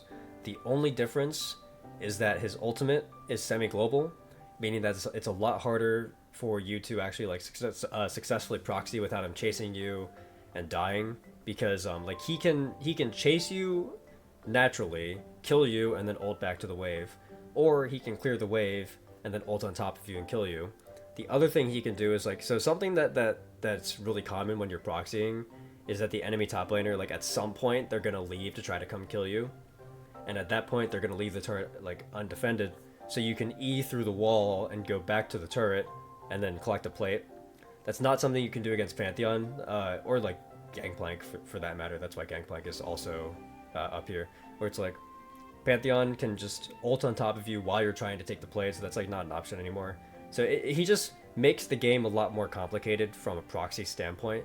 But apart from that, he plays no differently from the other top laners, where you lose early, you get your core items, and then you start winning on side. Alright, who's ready for controversial opinion number 2? Controversial opinion number 1, of course, being putting Cho'Gath up here. The second one is that Poppy is no higher than Thinking Cap for me. I don't quite understand why Kayn players seem to think that Poppy is like the bane of their existence. So, from my understanding, the thing that makes people annoyed when they play against a Poppy is that Kayn's primary damage dealing ability is his Q, and then Poppy's W counters Kayn's Q, which means that like Kayn can't really do damage, and it's like annoying in fights and stuff, and it's like I just don't understand how that's actually that big of a problem. The rest of Poppy's kit isn't really suited to deal with Kayn. So like Poppy's identity is a tank, which means that Kayn in a 1v1 is pretty good against Poppy. The other thing is that Poppy's W is on like such a long cooldown that you can cast like 3 Kayn Qs in the time that she can cast 1 W. So like if you're in a 1v1 against her, even if she grounds you on one of your Qs, like you're still gonna win. Like I don't know, there's very few worlds where you can lose a 1v1 to Poppy as Kayn if it's a true 1v1. And it's like, okay, well then let's fast forward into team fights. Surely Poppy's W must be hard for Kayn, but like Poppy's W exists to counter dashes. And like half the champions in the game have dashes now. And are you really going to tell me that the most important dash on your entire team that Poppy needs to be honed in onto in order to use her W to block to block that specific dash is Kayn Q? Are you going to tell me that Kayn Q is the most important dash on your entire team? Because I highly doubt it. In the majority of the games that you're playing against Poppy, I highly doubt that Kayn Q is the make or break dash that Poppy needs to be pressing W for. And if it's not, then Poppy's gonna press W on somebody else's dash, and then you're free to do whatever because she's just a normal tank. Like, I don't see how you can't just wait for Poppy to press W on any other dash and then go, or you can just, if she's the only target there, you could just go on her anyway, because even if she grounds your dash, you're going to be able to cast like 2 or 3 more Qs before her W comes back, and by then she's already dead because she doesn't have the base damage to kill you. I don't think that Poppy's that bad. Now that being said, you'll notice that like I still have her in the top, 25% of like hardest champions to deal with, and that's because like, yes, Poppy does have a W. It will block your Q and ground you and make you deal no damage. If you're in a fight and you Q randomly onto the backline and Poppy's there and she presses W, you're gonna die. Like, I understand. I understand that like she's difficult and it's an extra barrier that you have to play around and it's annoying. I don't understand why Kayn players seem to think that Poppy is like the hardest matchup ever for him. I don't think it's like that. I think Poppy is like right here in like the middle of Thinking Cap. Like you have to think if you're playing against Poppy, but it's not that bad. Pyke is a joke. I'm straight up putting Pyke in no problem. I don't think Pyke serves like any purpose. He is a champion who cannot get more health, meaning you will always one-shot him at all stages of the game, and he never has the damage to kill you, and he falls off really hard. I don't think Pyke is ever a problem for Kayn. Qiyana's kind of in the same chunk of assassins, where it's like, if you screw up and she gets her full combo on you, you'll die, but it's like, if they miss any part of your combo and you hit any part of yours before they can full combo you, you're gonna kill them because they're too squishy. And if they're not squishy because they built defensive, then they don't have the damage to kill you in the first place. That's pretty much what this entire chunk is like, the chunk of champions who can one-shot you if they land literally everything, if you have like no hands in the moment, but if you land anything, you're fine. Quinn we're gonna put right above Kennen. So Quinn is a fairly easy lane matchup in my opinion. So the way that it works is like any other top laner. If the wave is pushing away from you, you just sack the wave and you go proxy. Because even if you sack one wave every few minutes, you're gonna like mega outscale Quinn. Like, it's completely fine. Quinn especially is like a funny one because you can technically buffer her vault and land your knockup, so like that's like a funny interaction. If you land anything on her at any point, once you have like 2 items, she's gonna die. The thing that makes Quinn more annoying than Kennen, and like more annoying than most of the other marksmen, is her W giving vision. It makes it a lot harder to like flank later on in the game, so I would say that's definitely something to like be careful of. I would also say, like, it's really easy to fall into the trap later in the game where, like, she's going on you, she's dashing at you, and then you think, like, oh, she's gonna kill me so fast, I have to press W, and then you press W and just miss because she procced a Harrier and is moving at, like, Mach 10. You have to be patient when you're fighting a Quinn, and you have to realize that, like, if you land anything, you're gonna win. But other than that, the lane phase is, like, pretty normal. Even in the sense of, like, proxying, like, you would think that Quinn would be fast enough to, like, get to you and kill you and then get back. But Quinn's ultimate, like, in the levels that matters, which is, like, levels, like if we're assuming Quinn is ultimate, it's, like, levels, like, 6 to 10 that you're really going to be proxying like that. Quinn's ultimate costs a lot of mana early. It costs, like, 100 full mana to cast when it's still rank 1. And are you going to tell me that it's worth it for Quinn to press R, fly all the way between a tier 2 and tier 3 turret for the chance to maybe kill you, and then press R again, and then fly all the way back to the turret so she can catch the wave? Like, that seems like such an unproductive use of 200 mana for a Quinn to be using in lane when she only has, like, maybe 450 or 500 to begin with. Like, I don't really think it's, like, that big of an issue for Quinn to be, like canceling a proxy or anything, especially since her ult doesn't even, like, give that much movement speed early game if you're not coming out of base with home guards. Yeah, I can definitely see how, like, Quinn would be annoying, but I don't think she's, like, the end-all be-all. I don't think she necessarily is, like, super hard to play against. I'm never worried when I lane against a Quinn. Alright, Rakana's like Nautilus and Leona, but the shitty version, because unlike Nautilus and Leona, if you land something, he'll die. He doesn't have the natural tankiness that they do. But other than that, he kind of just serves the same purpose of, like, oh, well, if you accidentally play into him too fast, maybe he CC chains you and then you die, but it's like, okay, same is true for every other engaged support. And the only difference with Rakan is that he is also, like, just as killable as anybody else on backline, so we'll put Rakan in, like, maybe there. Rammus will go fixed posture, maybe there. Regardless of whether it's a Rammus top or a Rammus jungle, it's like the same thing kind of applies, which is that the entire time that you're playing the game, you have to be careful that he's not getting on top of you and taunting you, because if he taunts you, you're probably gonna die. Obviously, this doesn't apply in a 1v1. In a 1v1, you will most likely win regardless. I mean, like, even though he is going to taunt you and he's gonna have Thornmail and you're gonna get heal cut or whatever, it's like, you can still usually win 1v1s against Rammus if they're not, like, ahead of you. The main problem is, like, of course, if you're in a team fight, you have to make sure you're playing around the Rammus taunt, otherwise you'll get blown up by his team. He does force you to play the game slower and, like, think a little bit, but it's not that bad considering that he's still just, like, a tanky meatball that has, like, somewhat long cooldowns. It's not bad. Rek'Sai is thinking cap. Bottom of thinking cap for sure. Rek'Sai in a vacuum, if we're talking, like, Rek'Sai top or, like, Rek'Sai 1v1 later in the game, is Kayn favored. Kayn will win the 1v1s against Rek'Sai. However, Rek'Sai is very annoying for Kayn to deal with early, whether it's top or jungle, because the tunnels are a great way for Rek'Sai to contest your proxies without losing tempo on the map, especially because the tunnels stay. So, like, let's say for example I'm red side, and I'm proxying, which means that I'm in between, like, blue side's tier 2 and tier 3 turret, and then Rek'Sai is clearing the wolves, and she tunnels, like, under the wolves to come kill me, right? And then she succeeds. Or even if she doesn't, let's say I execute. When I go back to proxy again, that tunnel is still there. Like, I have to either go out of my way to break the tunnel, or if I don't break the tunnel, like if I forget to break the tunnel or something, or if I don't have time or whatever before the wave gets there, Rek'Sai can use the same tunnel that she already placed to come stop my proxy again in the same way while saving time, while having another tunnel to get there even faster. So it's like, proxying against a Rek'Sai is like a very slippery slope, where if she succeeds at stopping you once, it just becomes, like, easier and easier for her to stop you again on consecutive attempts. So it can be frustrating to proxy against a Rek'Sai early, so you have to think about it. It can also be annoying later in the game. Something that you have to realize is that when she's burrowed, she will knock you up upon you making contact with her, which means if you Q into a burrowed Rek'Sai, you'll get knocked up before you deal any instance of damage. So if you Q into a Rek'Sai and you get knocked up, there's a chance that you get one shot before you can ult anybody, which is, like, really frustrating. So you can't Q into a burrowed Rek'Sai.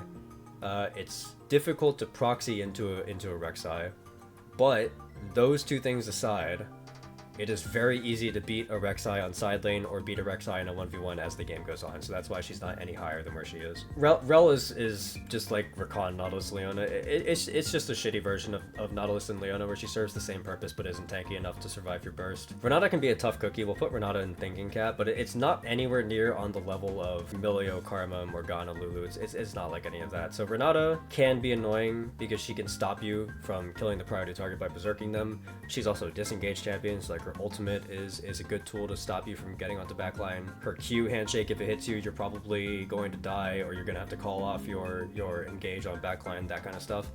But for whatever reason, it feels like it's just easier to like sidestep that stuff. I don't know. Renata's shield is very underwhelming, so it's not going to be like blocking too much damage. The hook is a skill shot on a long cooldown. She's never going to solo ult you on backline. Like, Renata players just won't do that because they're trying to, you know, look for the big angle where they can hit multiple people with their ult. She's never gonna press R on the flanking Kayn to stop him from getting onto backline for 2 seconds. Like, that's just not something that's on Renata players' brains. So I've always found it, like, in theory it should be pretty difficult to get on the backline when there's a Renata sitting there, but in practice it's really just, like, not. So yeah, she's in thinking cap, but not any higher than, like, some of the more problematic enchanters. How is Quinn not in the red tier? She's obviously the strongest champion in the entire game and perfectly counters Kayn and everything else too, actually. You're so right. Like, remember that one time when I played against a Quinn, I went, like, 0-11? As Kayn? It must mean that Quinn is just like omega broken, impossible to play against. Alright, Renekton is pretty easy. We'll put Renekton above Alawi. So the deal with Renekton is that you do lose lane, so you gotta sack minions. You win later with your later item spikes. Renekton can only be annoying in 2 ways. One is if you buy Sterix, which of course you could just buy Serpent's Fang.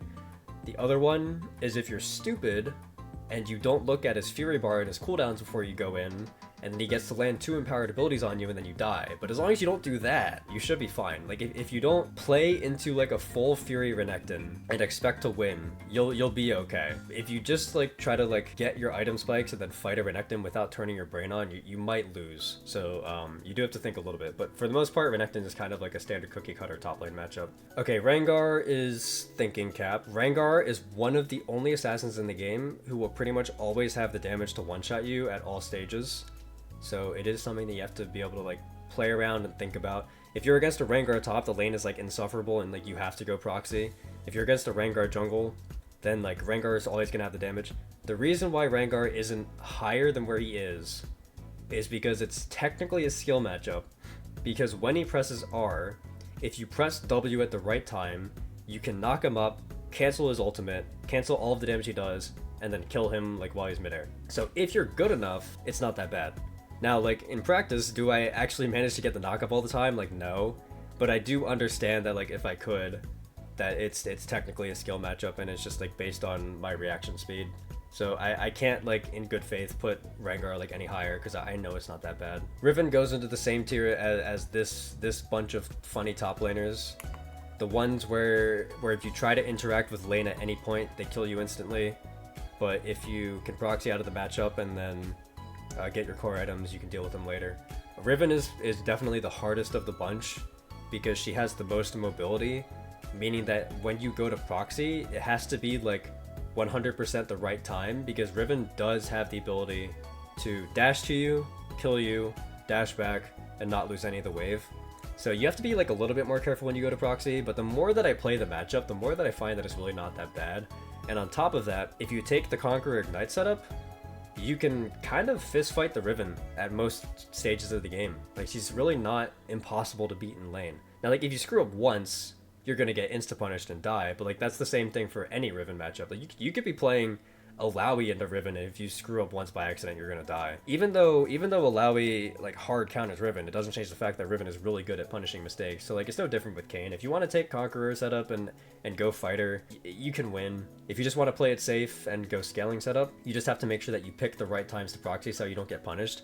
But if you do, it's no different than any of these other top lane bruiser matchups. Rumble also falls into this category. We'll move him actually farther back than anybody else because the difference with Rumble is that he falls off way harder, like in terms of 1v1. He's really insufferable in lane. If you try to touch the wave, he one-shots you. Usually you can kill him like at the same or like an earlier breakpoint than any of these other top laners. I guess the only annoying part is that like when you go to proxy, sometimes he can press R and like snipe you before you go to execute or something, but that's about it. Rise we'll put in fixed posture tier. We'll go like there. Rise will most likely be mid if it's picked against you. Sometimes it could be top. If it is top, just proxy out. If it's mid lane, the main things you have to worry about are that when you try to dive on top of him, he's got the point and click root, but only if he lands E first, so he's got to click E and W on you before he can root you. Most Rise players like to run phase rush, so if they press E, W, and then Q, they're going to outrun you, so at that point just stop chasing. If you get on top of him, you're going to kill him, even if he has the tanky items like Seraphs and like sometimes they go frozen hard and stuff. Doesn't matter, if you get on top of them, you'll kill them. I guess the only other thing to be wary of is that he can deal a lot of damage later into the game, like once he hits level 16 and stuff, so don't play too carelessly and you should be fine. Samira's gonna go right below these assassins, I think. She's just as easy to get on top of as like some of these marksmen, but she comes with like that same asterisk as Katarina, where if you miss time your shit, like if you miss W and your R happens to be down, and Samira happens to press R, there is a chance you can die. For the most part, it's nothing you need to worry about. Sejuani is pretty easy to deal with. I mean, she's got CC, which can be annoying. She's got slows and stuff, but she's an engage frontliner tanky meatball who doesn't deal enough damage to actually kill you. So should you be in a situation where you have to fight her, you're gonna win. If you're in a team fight situation, she's gonna be concerned on things that aren't you. She doesn't really have very many great tools to stop you from flanking, or to mark your flank, or to protect her backline, so it's pretty easy to just kind of like walk past her as long as you dodge her ultimate, and then she can't really do much. She can CC chain you, so like if you're trying to walk into like an unwarded bush or something, and you get hit with an R, you can like die. The Q can also be annoying because her Q hitbox kind of works similarly to Gragas' E hitbox, where it'll override a lot of what you can throw at her. So if you try to clash with a Sejuani Q hitbox with like your Q, it's probably not going to end very well for you.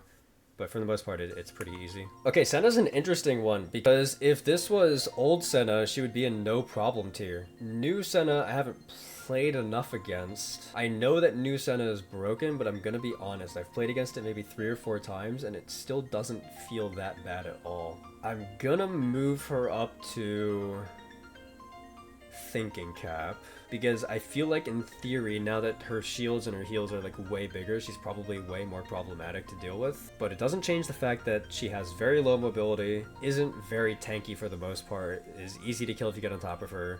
You can build items like Heel Cut and Serpent's Fang.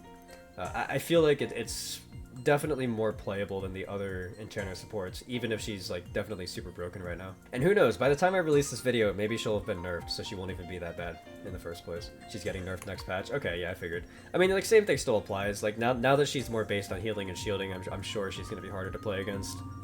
But it doesn't change the fact that she's really easy to get on top of and kill. Honestly, Seraphine's kind of the same way.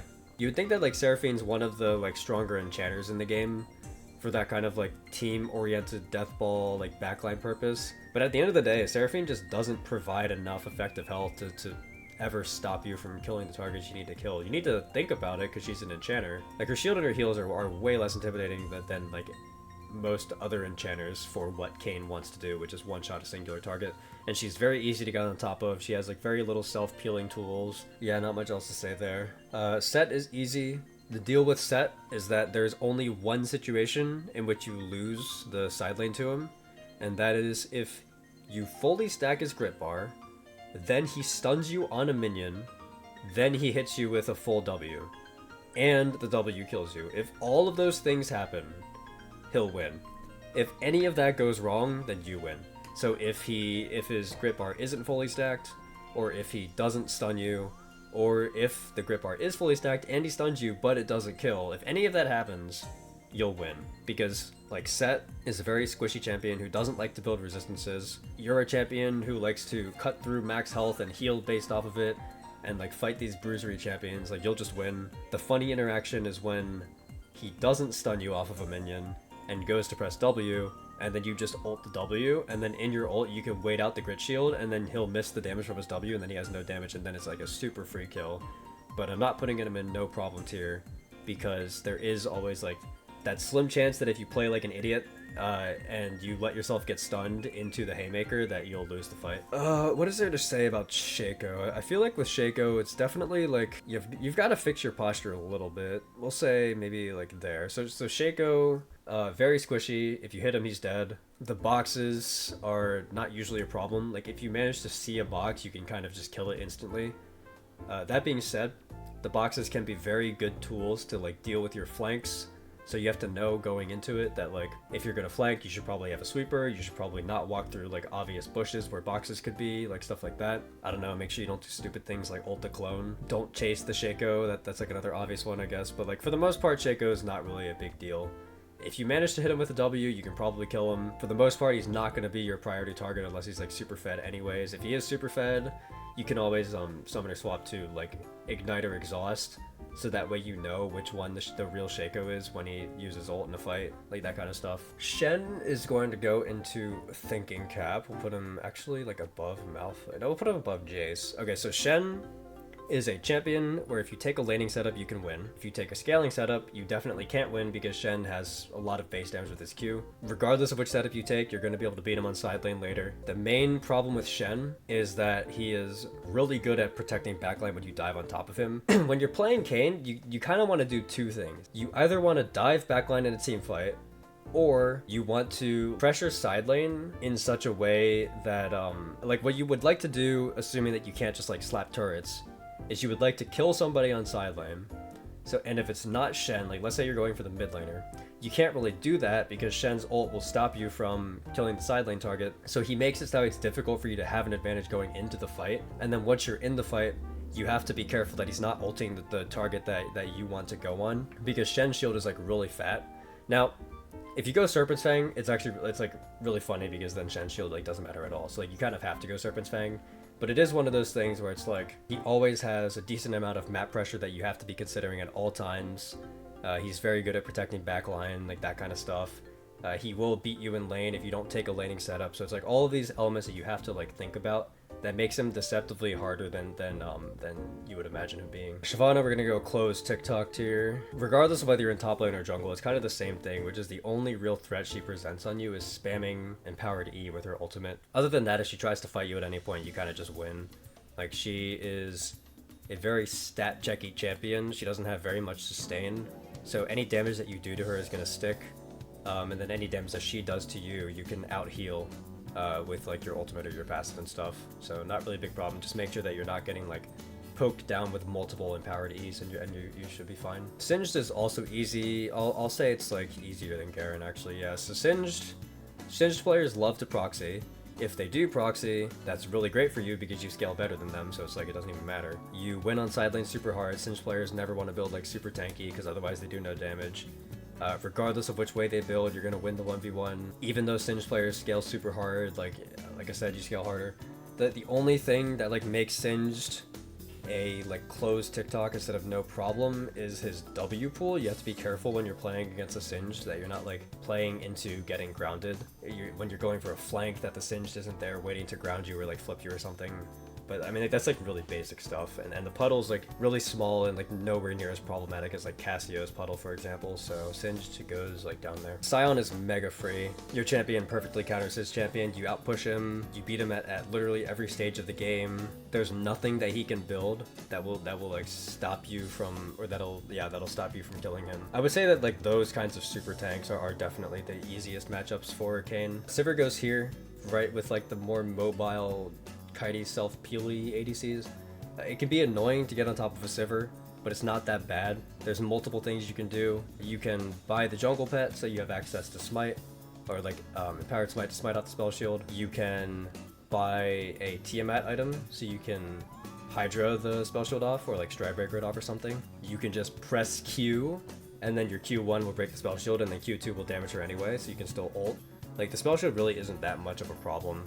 And then other than that, she's just like your standard marksman with a little bit more movement speed, but will die if you get on top of her. Skarner's a super tank that's actually like a little bit tougher. He's like more of a Kasatsu level super tank, where it's like you have to be careful during most stages of the game because he can sometimes just come equipped with the base damage to beat you in the 1v1 no matter what.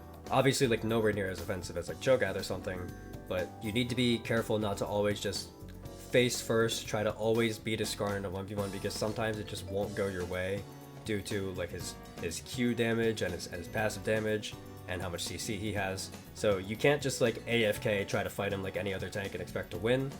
Sometimes you will lose, you have to like learn how to play safe at times, but for the most part it doesn't play any differently than other tanks. It doesn't change your role later in the game or anything, so that's where Skarner goes. Honestly, this might be coped a little bit. I'm gonna put Smolder in full sweat. Okay, so first let's talk about Smolder top. Smolder top is really counterintuitive.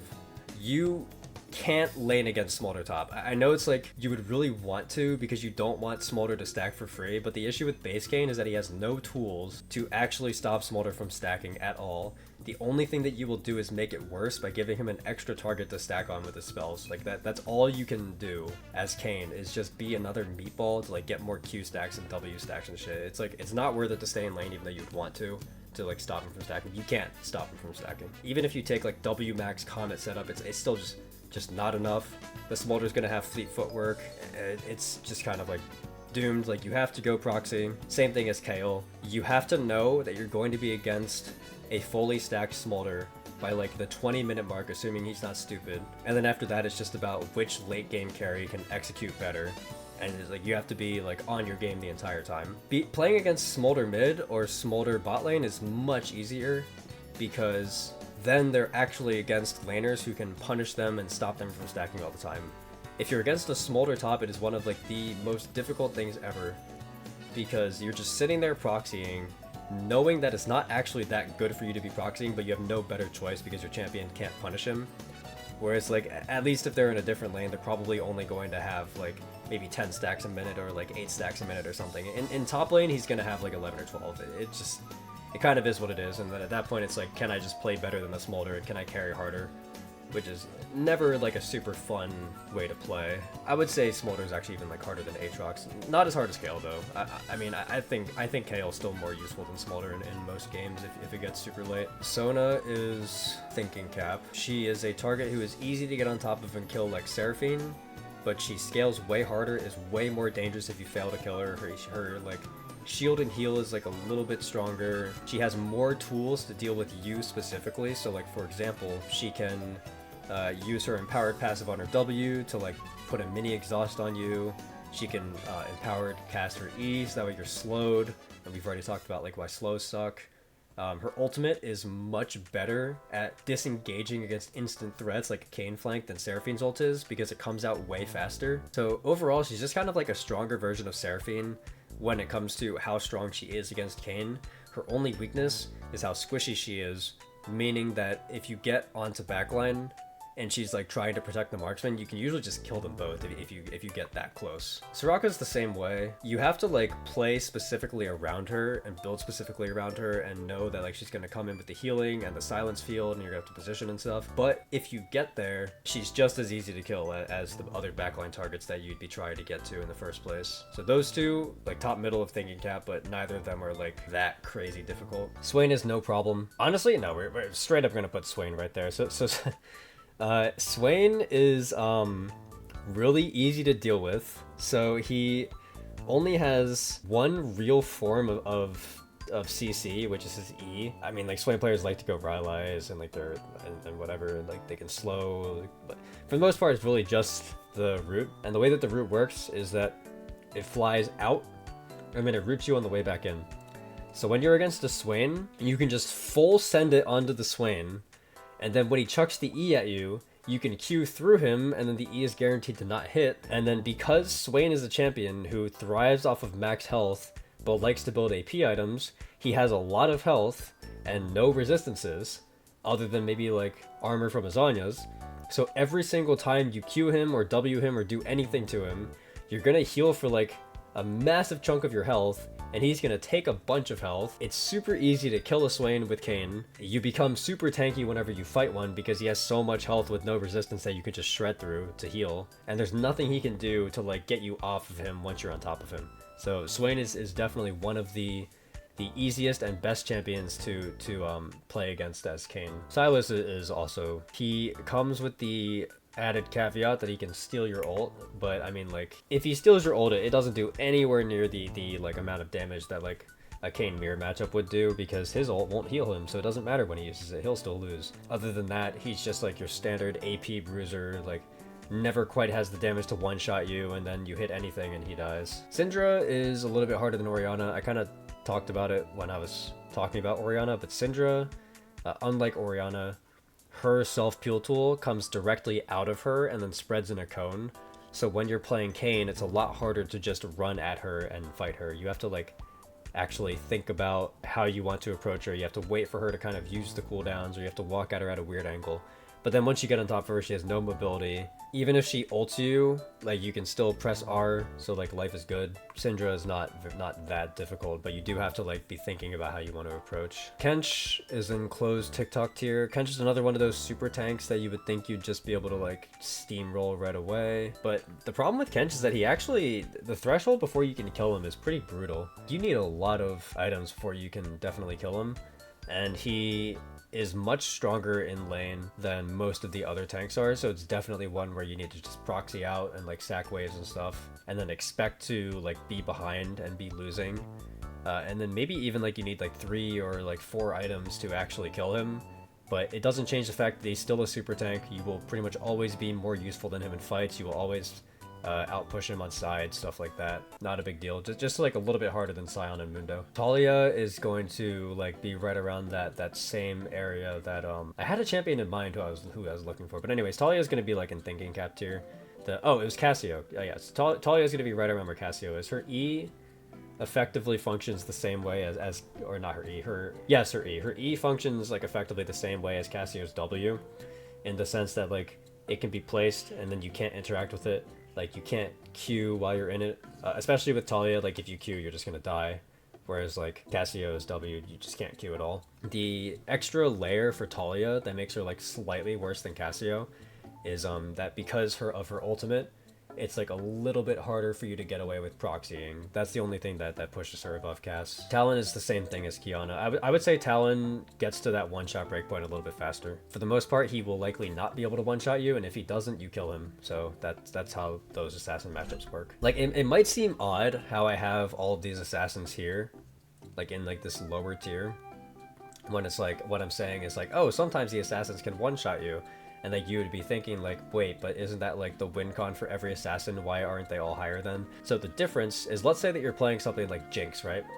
Let's say the assassin does 90% of your health bar. You're still gonna die. Like, there's nothing you can do if you're playing Jinx and an assassin does 90% of your health bar. Like, you're still gonna lose the fight. If you're playing Kayn and an assassin does 90% of your health bar, you're going to then have time to land anything, press R, and then heal back to full. Like, that's the difference, is that if you don't kill Kayn, you've effectively done nothing to Kayn. Like, you either have to one-shot him, or you have to, like, live through 2 of his health bars. And assassins, if they can't one-shot the first health bar, they'll never have the tankiness themselves to survive, like, the return damage that comes out before they can get through the second health bar. That's why the assassins are all, like, so, like, lowish here. Taric is a pain in the ass. Playing around his ultimate is like super annoying. Playing around his stun is annoying. He's always like playing around backline. He always out heals like anything that you can do, even if you have heal cut and stuff like that. We'll say Taric is like right there. I mean, there's not really much to say, right? Like everything that I've been talking about with how you want to play Kayn and how Kayn wants to function in a game. Like, Taric is another one of those champions whose sole purpose is to stop that kind of thing from happening. Teemo is similar to wherever I put Quinn and Kennen. Yeah, so here. So Quinn, Kennen, Heimerdinger, Teemo.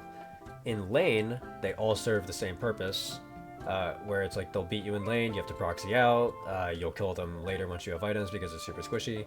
Teemo moves up a few spots because Teemo comes with the added bonus of being really annoying later in the game because of his shrooms. So we'll put Teemo like here even. It's almost kind of like a combination of like Quinn and Heimer and Kennen plus Shaco. It's like the benefits of both of them that get them here, like moves Teemo up. But even then, like there's still a counterplay. Like you can still go sweeper. You could go like an Edge of Night if you really wanted to, I guess. There are ways to play around Teemo. Doesn't change the fact that he's still a champion where if you get on top of him, he will die. He can't side lane against you. If you really want to make like any of these range top laners like a piece of cake, you could even like go blue for him, although that would kind of screw you up for the rest of the game and like for everybody else. But you could, I mean, like if your logic is win lane, win game, you could go blue Kayn and then just like destroy all of the range champions once you get form. But I prefer not to do that. I like to go red.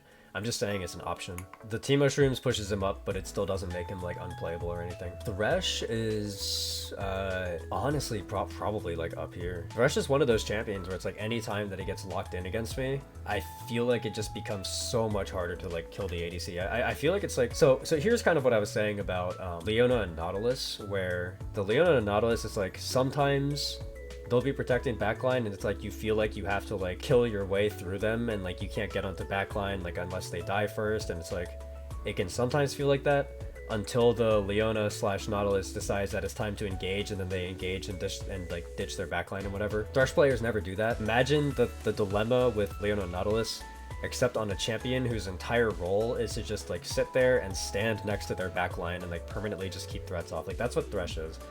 If there is a Thresh in the game, you pretty much cannot access their backline until the Thresh dies, which is really frustrating because killing a Thresh is not easy. Like he's got the ult, he's got Flay, he's naturally tanky, there's Lantern, so even if you do get past Thresh to like kill the marksman or whatever, he can still like lantern them out to safety. He's got CC with the hook. The biggest issue that I've found is that if you're in solo queue and you're sitting there like, well, I know I can one-shot the Fed ADC, but the Thresh needs to die first, and then you try to tell your team to kill the Thresh so that way you can kill the ADC, your team is going to be like, what? That makes no sense. And then they're all going to like try to dive the ADC, and then it's not going to work because Thresh exists and Thresh is still alive, so you can't go in. And it's like, basically the point I'm trying to make is Thresh is one of the champions who is unique in the sense that you have to kill him first, and it's not easy to do that, and that's why he's like so high up. Whereas like let's say in contrast to a champion like Braum is annoying. Braum can like kite people back, but you don't have to kill Braum. Like you can always walk past a Braum. You can't necessarily walk past a Thresh. Actually, now that I'm like saying it, I'm honestly kind of gaslighting myself into I'm gonna put Thresh there. I'm like convincing myself that Thresh is like harder than Braum and stuff. Tristana goes in with this group of marksmen who kind of have peel tools. Tristana can W away and she can ult you out, but if you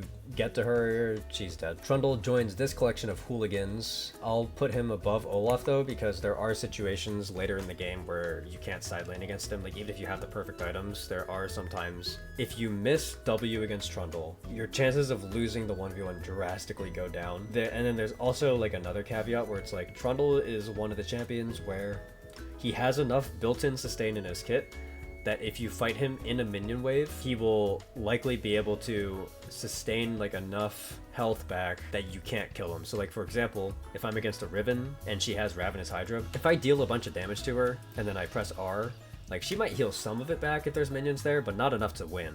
But if I'm against a Trundle and I press R and there's a minion wave there, he will heal back to full off the minion wave, even if I have heal cut, because his W gives him enhanced healing, plus like the Ravenous or whatever that he has.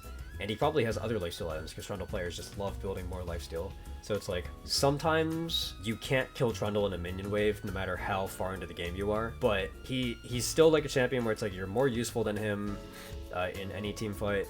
If you fight him out of a minion wave, you're gonna win. I just kind of picture him in my head as like a harder version of Olaf and not much else. Tryndamere is really easy, I would say. He will go maybe like there. Tryndamere essentially is, can you kill him before you need to press R?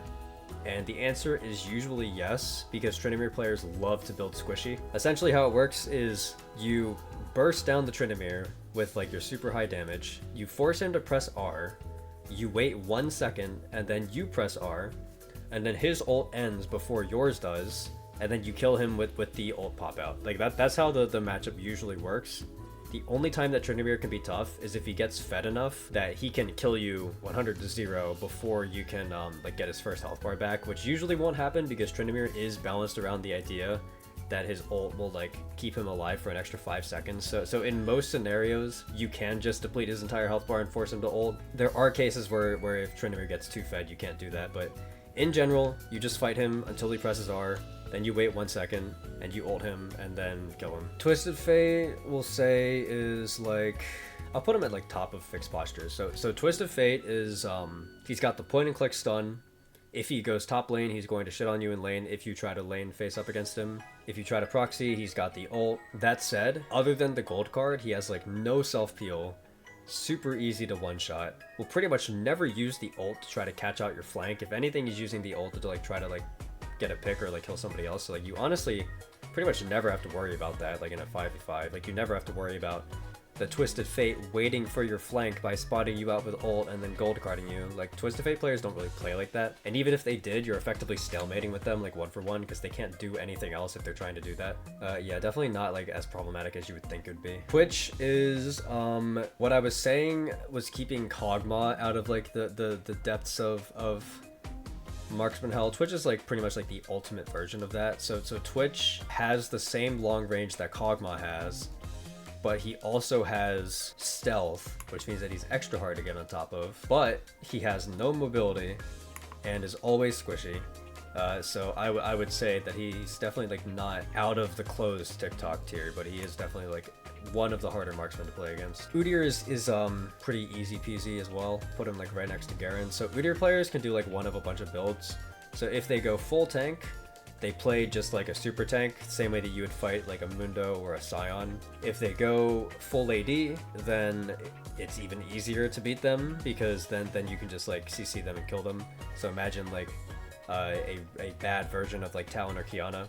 If they go like the AP hybrid build, then you can like still kill them. At that point it's no different than, let's say, like Mordekaiser. Regardless of which build he goes, it's not that bad. The thing that can make Udyr like a little bit harder, he's way more dominant in lane than any of the aforementioned picks. So if you play against him in top lane, it could be a problem. And then the other thing that makes Udyr a problem is you have to itemize specifically for him. Like, you always have to keep in mind that he can use Empower W at any time and just like shield for like hundreds and hundreds of health. So you pretty much always need a Serpent's Fang against Udyr. Half the time you're going to need Heal Cut against Udyr. So it's just like that extra annoyance factor of like, he can build whatever he wants and you still have to like build specific items to counter him, is what drags him up a little bit. Urgot will put at bottom of closed TikTok tier. Urgot is like borderline no problem tier. He is for sure one of the easiest champions to lane against. The breakpoint for beating him is like literally one item. If you go the Conqueror setup, you can pretty much beat him in lane whenever you want. The things that take him out of the no problem tier are, one, he's ranged, meaning you get blue orbs if you fight him, which is always like mildly annoying. And then the second thing is that if you're trying to proxy, every once in a while he'll randomly just throw his ultimate and snipe you and then kill you that way. But I mean, like, that's more of like a skill issue than anything else. So really the only thing that keeps Urgot up there out of the bottom tier is that he's ranged, which gives you the wrong kind of orbs. Other than that, he's very easy. Varus goes in the tier of marksmen who like have some form of self-peel, but it isn't that amazing because it's still immobile. Vayne, assuming we're playing against a Vayne top, assuming that we're talking about Vayne top here, Vayne is very easy. People think that Vayne is hard until you discover the mystical magical item known as Edge of Night, because Edge of Night works really funny with Vayne. Vayne has no way to proc Edge of Night other than Condemn, meaning if she wants to stun you or like push you off of her in any way while you have Edge of Night, she has to hit you with 2 Condemns in the same fight, which will never happen. Any bruiser that has a dash and you're trying to get on top of Vayne and stay on top of Vayne, just buy Edge of Night, and then you'll never have any problems ever again. The only thing that Vayne can do sometimes is like mega outplay you with her ultimate and her Q, but like that doesn't make her any different from like a normal Vayne. Essentially, whenever I play Kayn, I just rush Edge of Night like second and then proceed to just run her down over and over again. Veigar is easy, the cage does not help him at all. Vel'Koz, same deal. Vel'Koz is like a little bit better at cutting back, but his E is not enough to get you off from him. He's like, these champions are not tanky. They don't deal enough burst damage to one-shot you when you like sprint at them. Even if they did, you could just go Edge of Night and it's not a problem. Vex is slightly more problematic because she can like hold her fear and then like press W to like automatically fear away, and she's also like got semi-global, which just can add an extra layer of annoyance to it, but she's still not difficult. Vi functions the same way as Briar in the sense that the only way that she can get on top of you or just to like start a fight, is if she is moving directly at you. I would actually put her like more in vein with Hecarim then, because like her ultimate's unstoppable and like can start a CC chain. But essentially, if she wants to fight you, she has to go directly at you at a straight line, which is like prime pickings to like just start your combo, like press W or something. Viego is pretty easy. He is kind of like in the same league of like other AD junglers in the sense that he never has the damage to beat you in a 1v1. And he never has the scaling to be more useful than you later. Victor is very easy to get on top of as well. I would say he's like similar to Hui in that sense. Like he's got the gravity field and he's got like movement speed from his Q, but that's it. He's never tanky enough. He's never mobile enough. Vladimir is definitely an interesting one. I'll put Vladimir like above Riven. So Vladimir, while you can proxy out of it, Vladimir does scale better than those other top laners, so you sometimes don't always want to.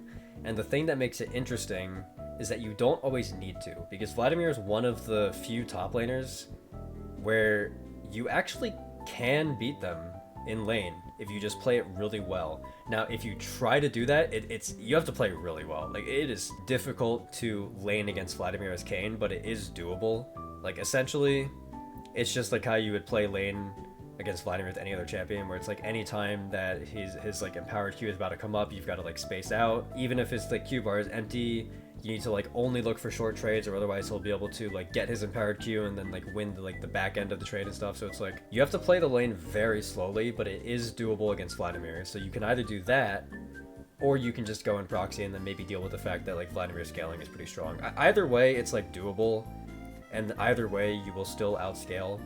But it's just interesting that it's like, it's a playable lane, but only if you're willing to like have to exert extra brain power. Volibear is no different from this collection of champions where they're all just like stat checky champions that like you can like lose lane to and then beat later. Warwick is the exact same way. I would say Warwick is even easier because like, assuming it's Warwick top, Warwick falls off even faster than them. If you do proxy out of the matchup, it's like the breakpoint is even faster, but he will still dumpster you in lane if you try to fight that. Wukong is an interesting one. I actually think depending on the build, Wukong can really be a pain in the ass to deal with. He has enough mobility that it's difficult for you to hit W, and depending on what build he goes, he has enough burst that you like are on a timer when you fight him. If you go to fight him and you miss W, you might lose. And then even if you do hit W, it's like you're kind of still riding thin ice when you 1v1 Wukong. It's not like super difficult. That's why he's at bottom of thinking cap, but it is something that you have to think about. Like, the 1v1 isn't always free against a Wukong. How do I predict the real Wukong from the clone? I mean, the clone always stands still. There's, like, very telegraphed ways that Wukong will use it. So, like, either he'll, like, be randomly running at you, and then he'll just stop moving, and then you know he probably cloned forward. And then the other one is that he'll use it when he presses R, and you can tell because the ultimate will, like, randomly just stand still, and you're like, okay, well, it's probably the clone. I mean, like, at that point, that's like when some of the Wukong mind games come in, where it's like, well, what if they're standing still on purpose to trick you? But it's like, most of the time, it's just if he stops moving, he probably used the clone, so you can kind of predict that way. But it's like, when you're doing the matchup with Kayn, it's like you have to play slower. Like, you can't just throw W, because he can always dodge it with the clone. And then at that point, the 1v1 becomes significantly harder. And it's not like Wukong actually falls off either. Wukong's pretty strong at all stages of the game, even after the item changes. Xayah is going to go here with marksmen that have self-peel tools. Xayah is a funny one because if you get on top of her, you can actually, like, even when she ults, you can usually dodge her E by just queuing behind her, and then she's like a free kill anyway. Xerath is very easy to get on top of, very immobile. Xin Zhao, same clump of AD junglers as here. Xin Zhao you have to play the exact same way against him. His ultimate's never a problem because, like, you're fighting, like, inside of, like right next to him anyway. The only thing to note is that Xin Zhao can sometimes come packed with like with like more healing, so you might want to go heal cut, but that's it. All right, wind shitter time. Okay, so the Wind Brothers are both stomps to play against. Okay, so Yasuo is a little bit harder because Yasuo has some more mobility, which can make him like harder to tie down and like get on top of and stuff. Essentially, once you have form and like one item, it's impossible to lose against either of them. Like, the only thing you need to, like, kind of be careful of is if they go shield bow, then maybe you'll want a Serpent's Fang. For the most part, like, they actually just, like, can't fight you. Like, in my opinion, Yone is Kayn's easiest matchup. And if my word won't do it, the fact that I believe I'm 18-2 or something like either 18-2 or 18-1 all time in, like, the Yone versus Kayn match. It's something ridiculous like that. There was a point last split where I was 11-0 against Kayn, or sorry, against Yone. Like 11 wins, 0 losses. And I've done it in all kinds of ways. Like I've done it the scaling method, like I've taken Conqueror. Like if you take the Conqueror setup, you win levels 1, 2, and 3, you lose 4 and 5, you win 6, you lose like 7, 8, 9 onwards, but then you win once you have Form plus Eclipse. I mean, we're talking about base Kayn here. Like if you win the majority of the matchup as base Kayn, something is like severely wrong with the matchup, and it's like super Kayn skewed. And then of course once you get Form and your first item, you just can't lose. Unless they overstack on shields, in which case you just go shield bow, or in which case you just go Serpent's Fang. It's like both of the Wind Brothers work the same way. I find Yasuo to be a little bit more annoying.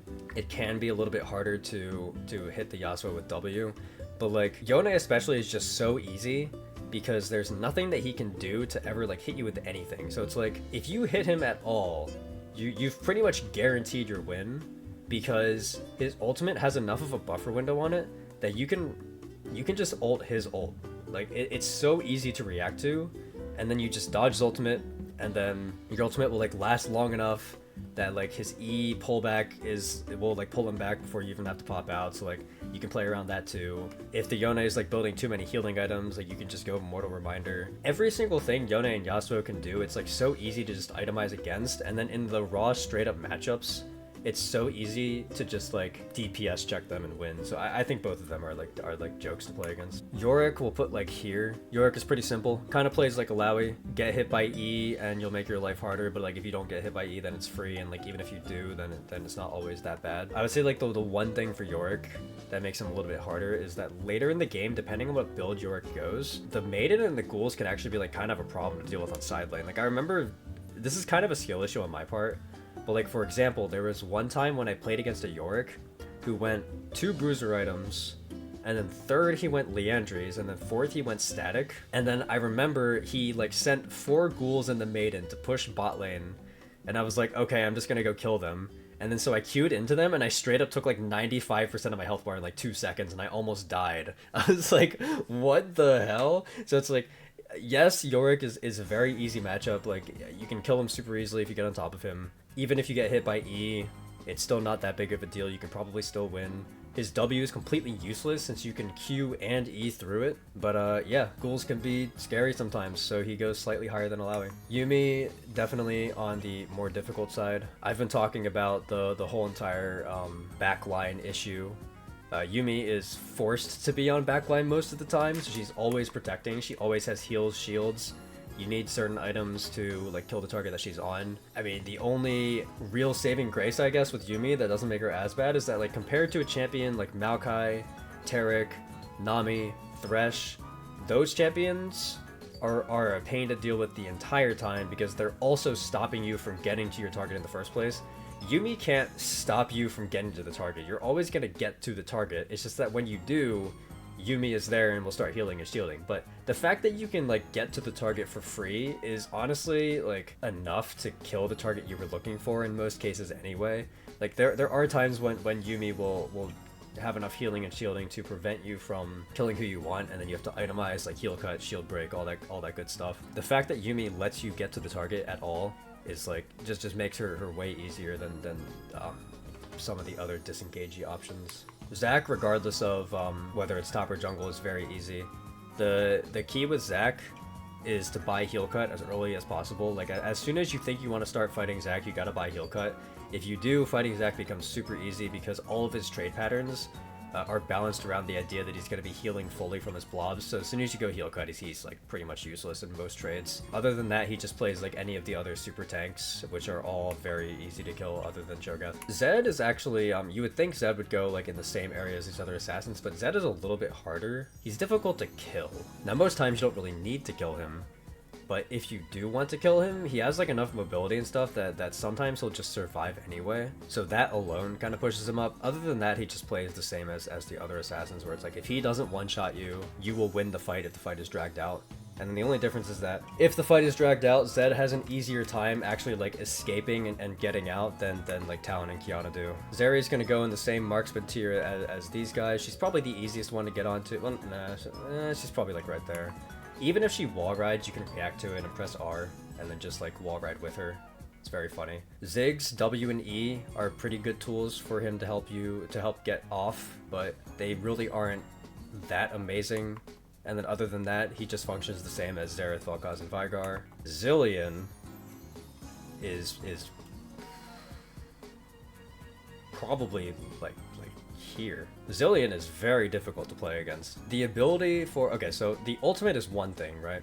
Actually, I might even put him like here. Okay, so the ultimate is one thing. Like the fact that he can just ult whoever the priority target is makes it so much harder for you to play your game. If it was just that, it wouldn't be that bad. Because then it wouldn't be any different from like a Guardian Angel where you can kill the priority target, maybe just like dodge some stuff for a few seconds and then kill them again. That's not, Zilean doesn't let you do that, because the biggest problem for Zilean is his E, which can slow you for 99%. Now, I mean, it's not going to slow you for 99% because there's a soft cap on how low your movement speed can get from slows. It's like 120 or 125 or something. But either way, he can pretty much essentially just straight up stop you from moving. I'll put him on top of Full Sweat. I don't think he's in Pray to God tier. No, maybe he is. He can essentially just like straight up stop you from moving. You have to kill the target, essentially survive like multiple seconds of like a full slow, which is terrible for Kayn, and then you'd have to kill the target again.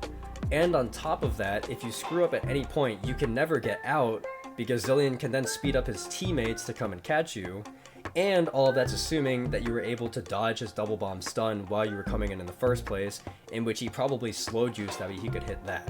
Like, it is very hard to ever kill any of the backline targets if Zilean is on the team. I think Zilean is definitely one of the toughest champions for Kayn to play against. So he's easy, just don't forget about the sleep and you'll be fine. Zyra, the plants are annoying, the E is annoying, but in reality, like once you get on top of her, she's dead. She's super squishy. Even her ultimate, like it has a massive tell and it won't knock up until like after she places it, so you have plenty of time to react if she does. And that's it.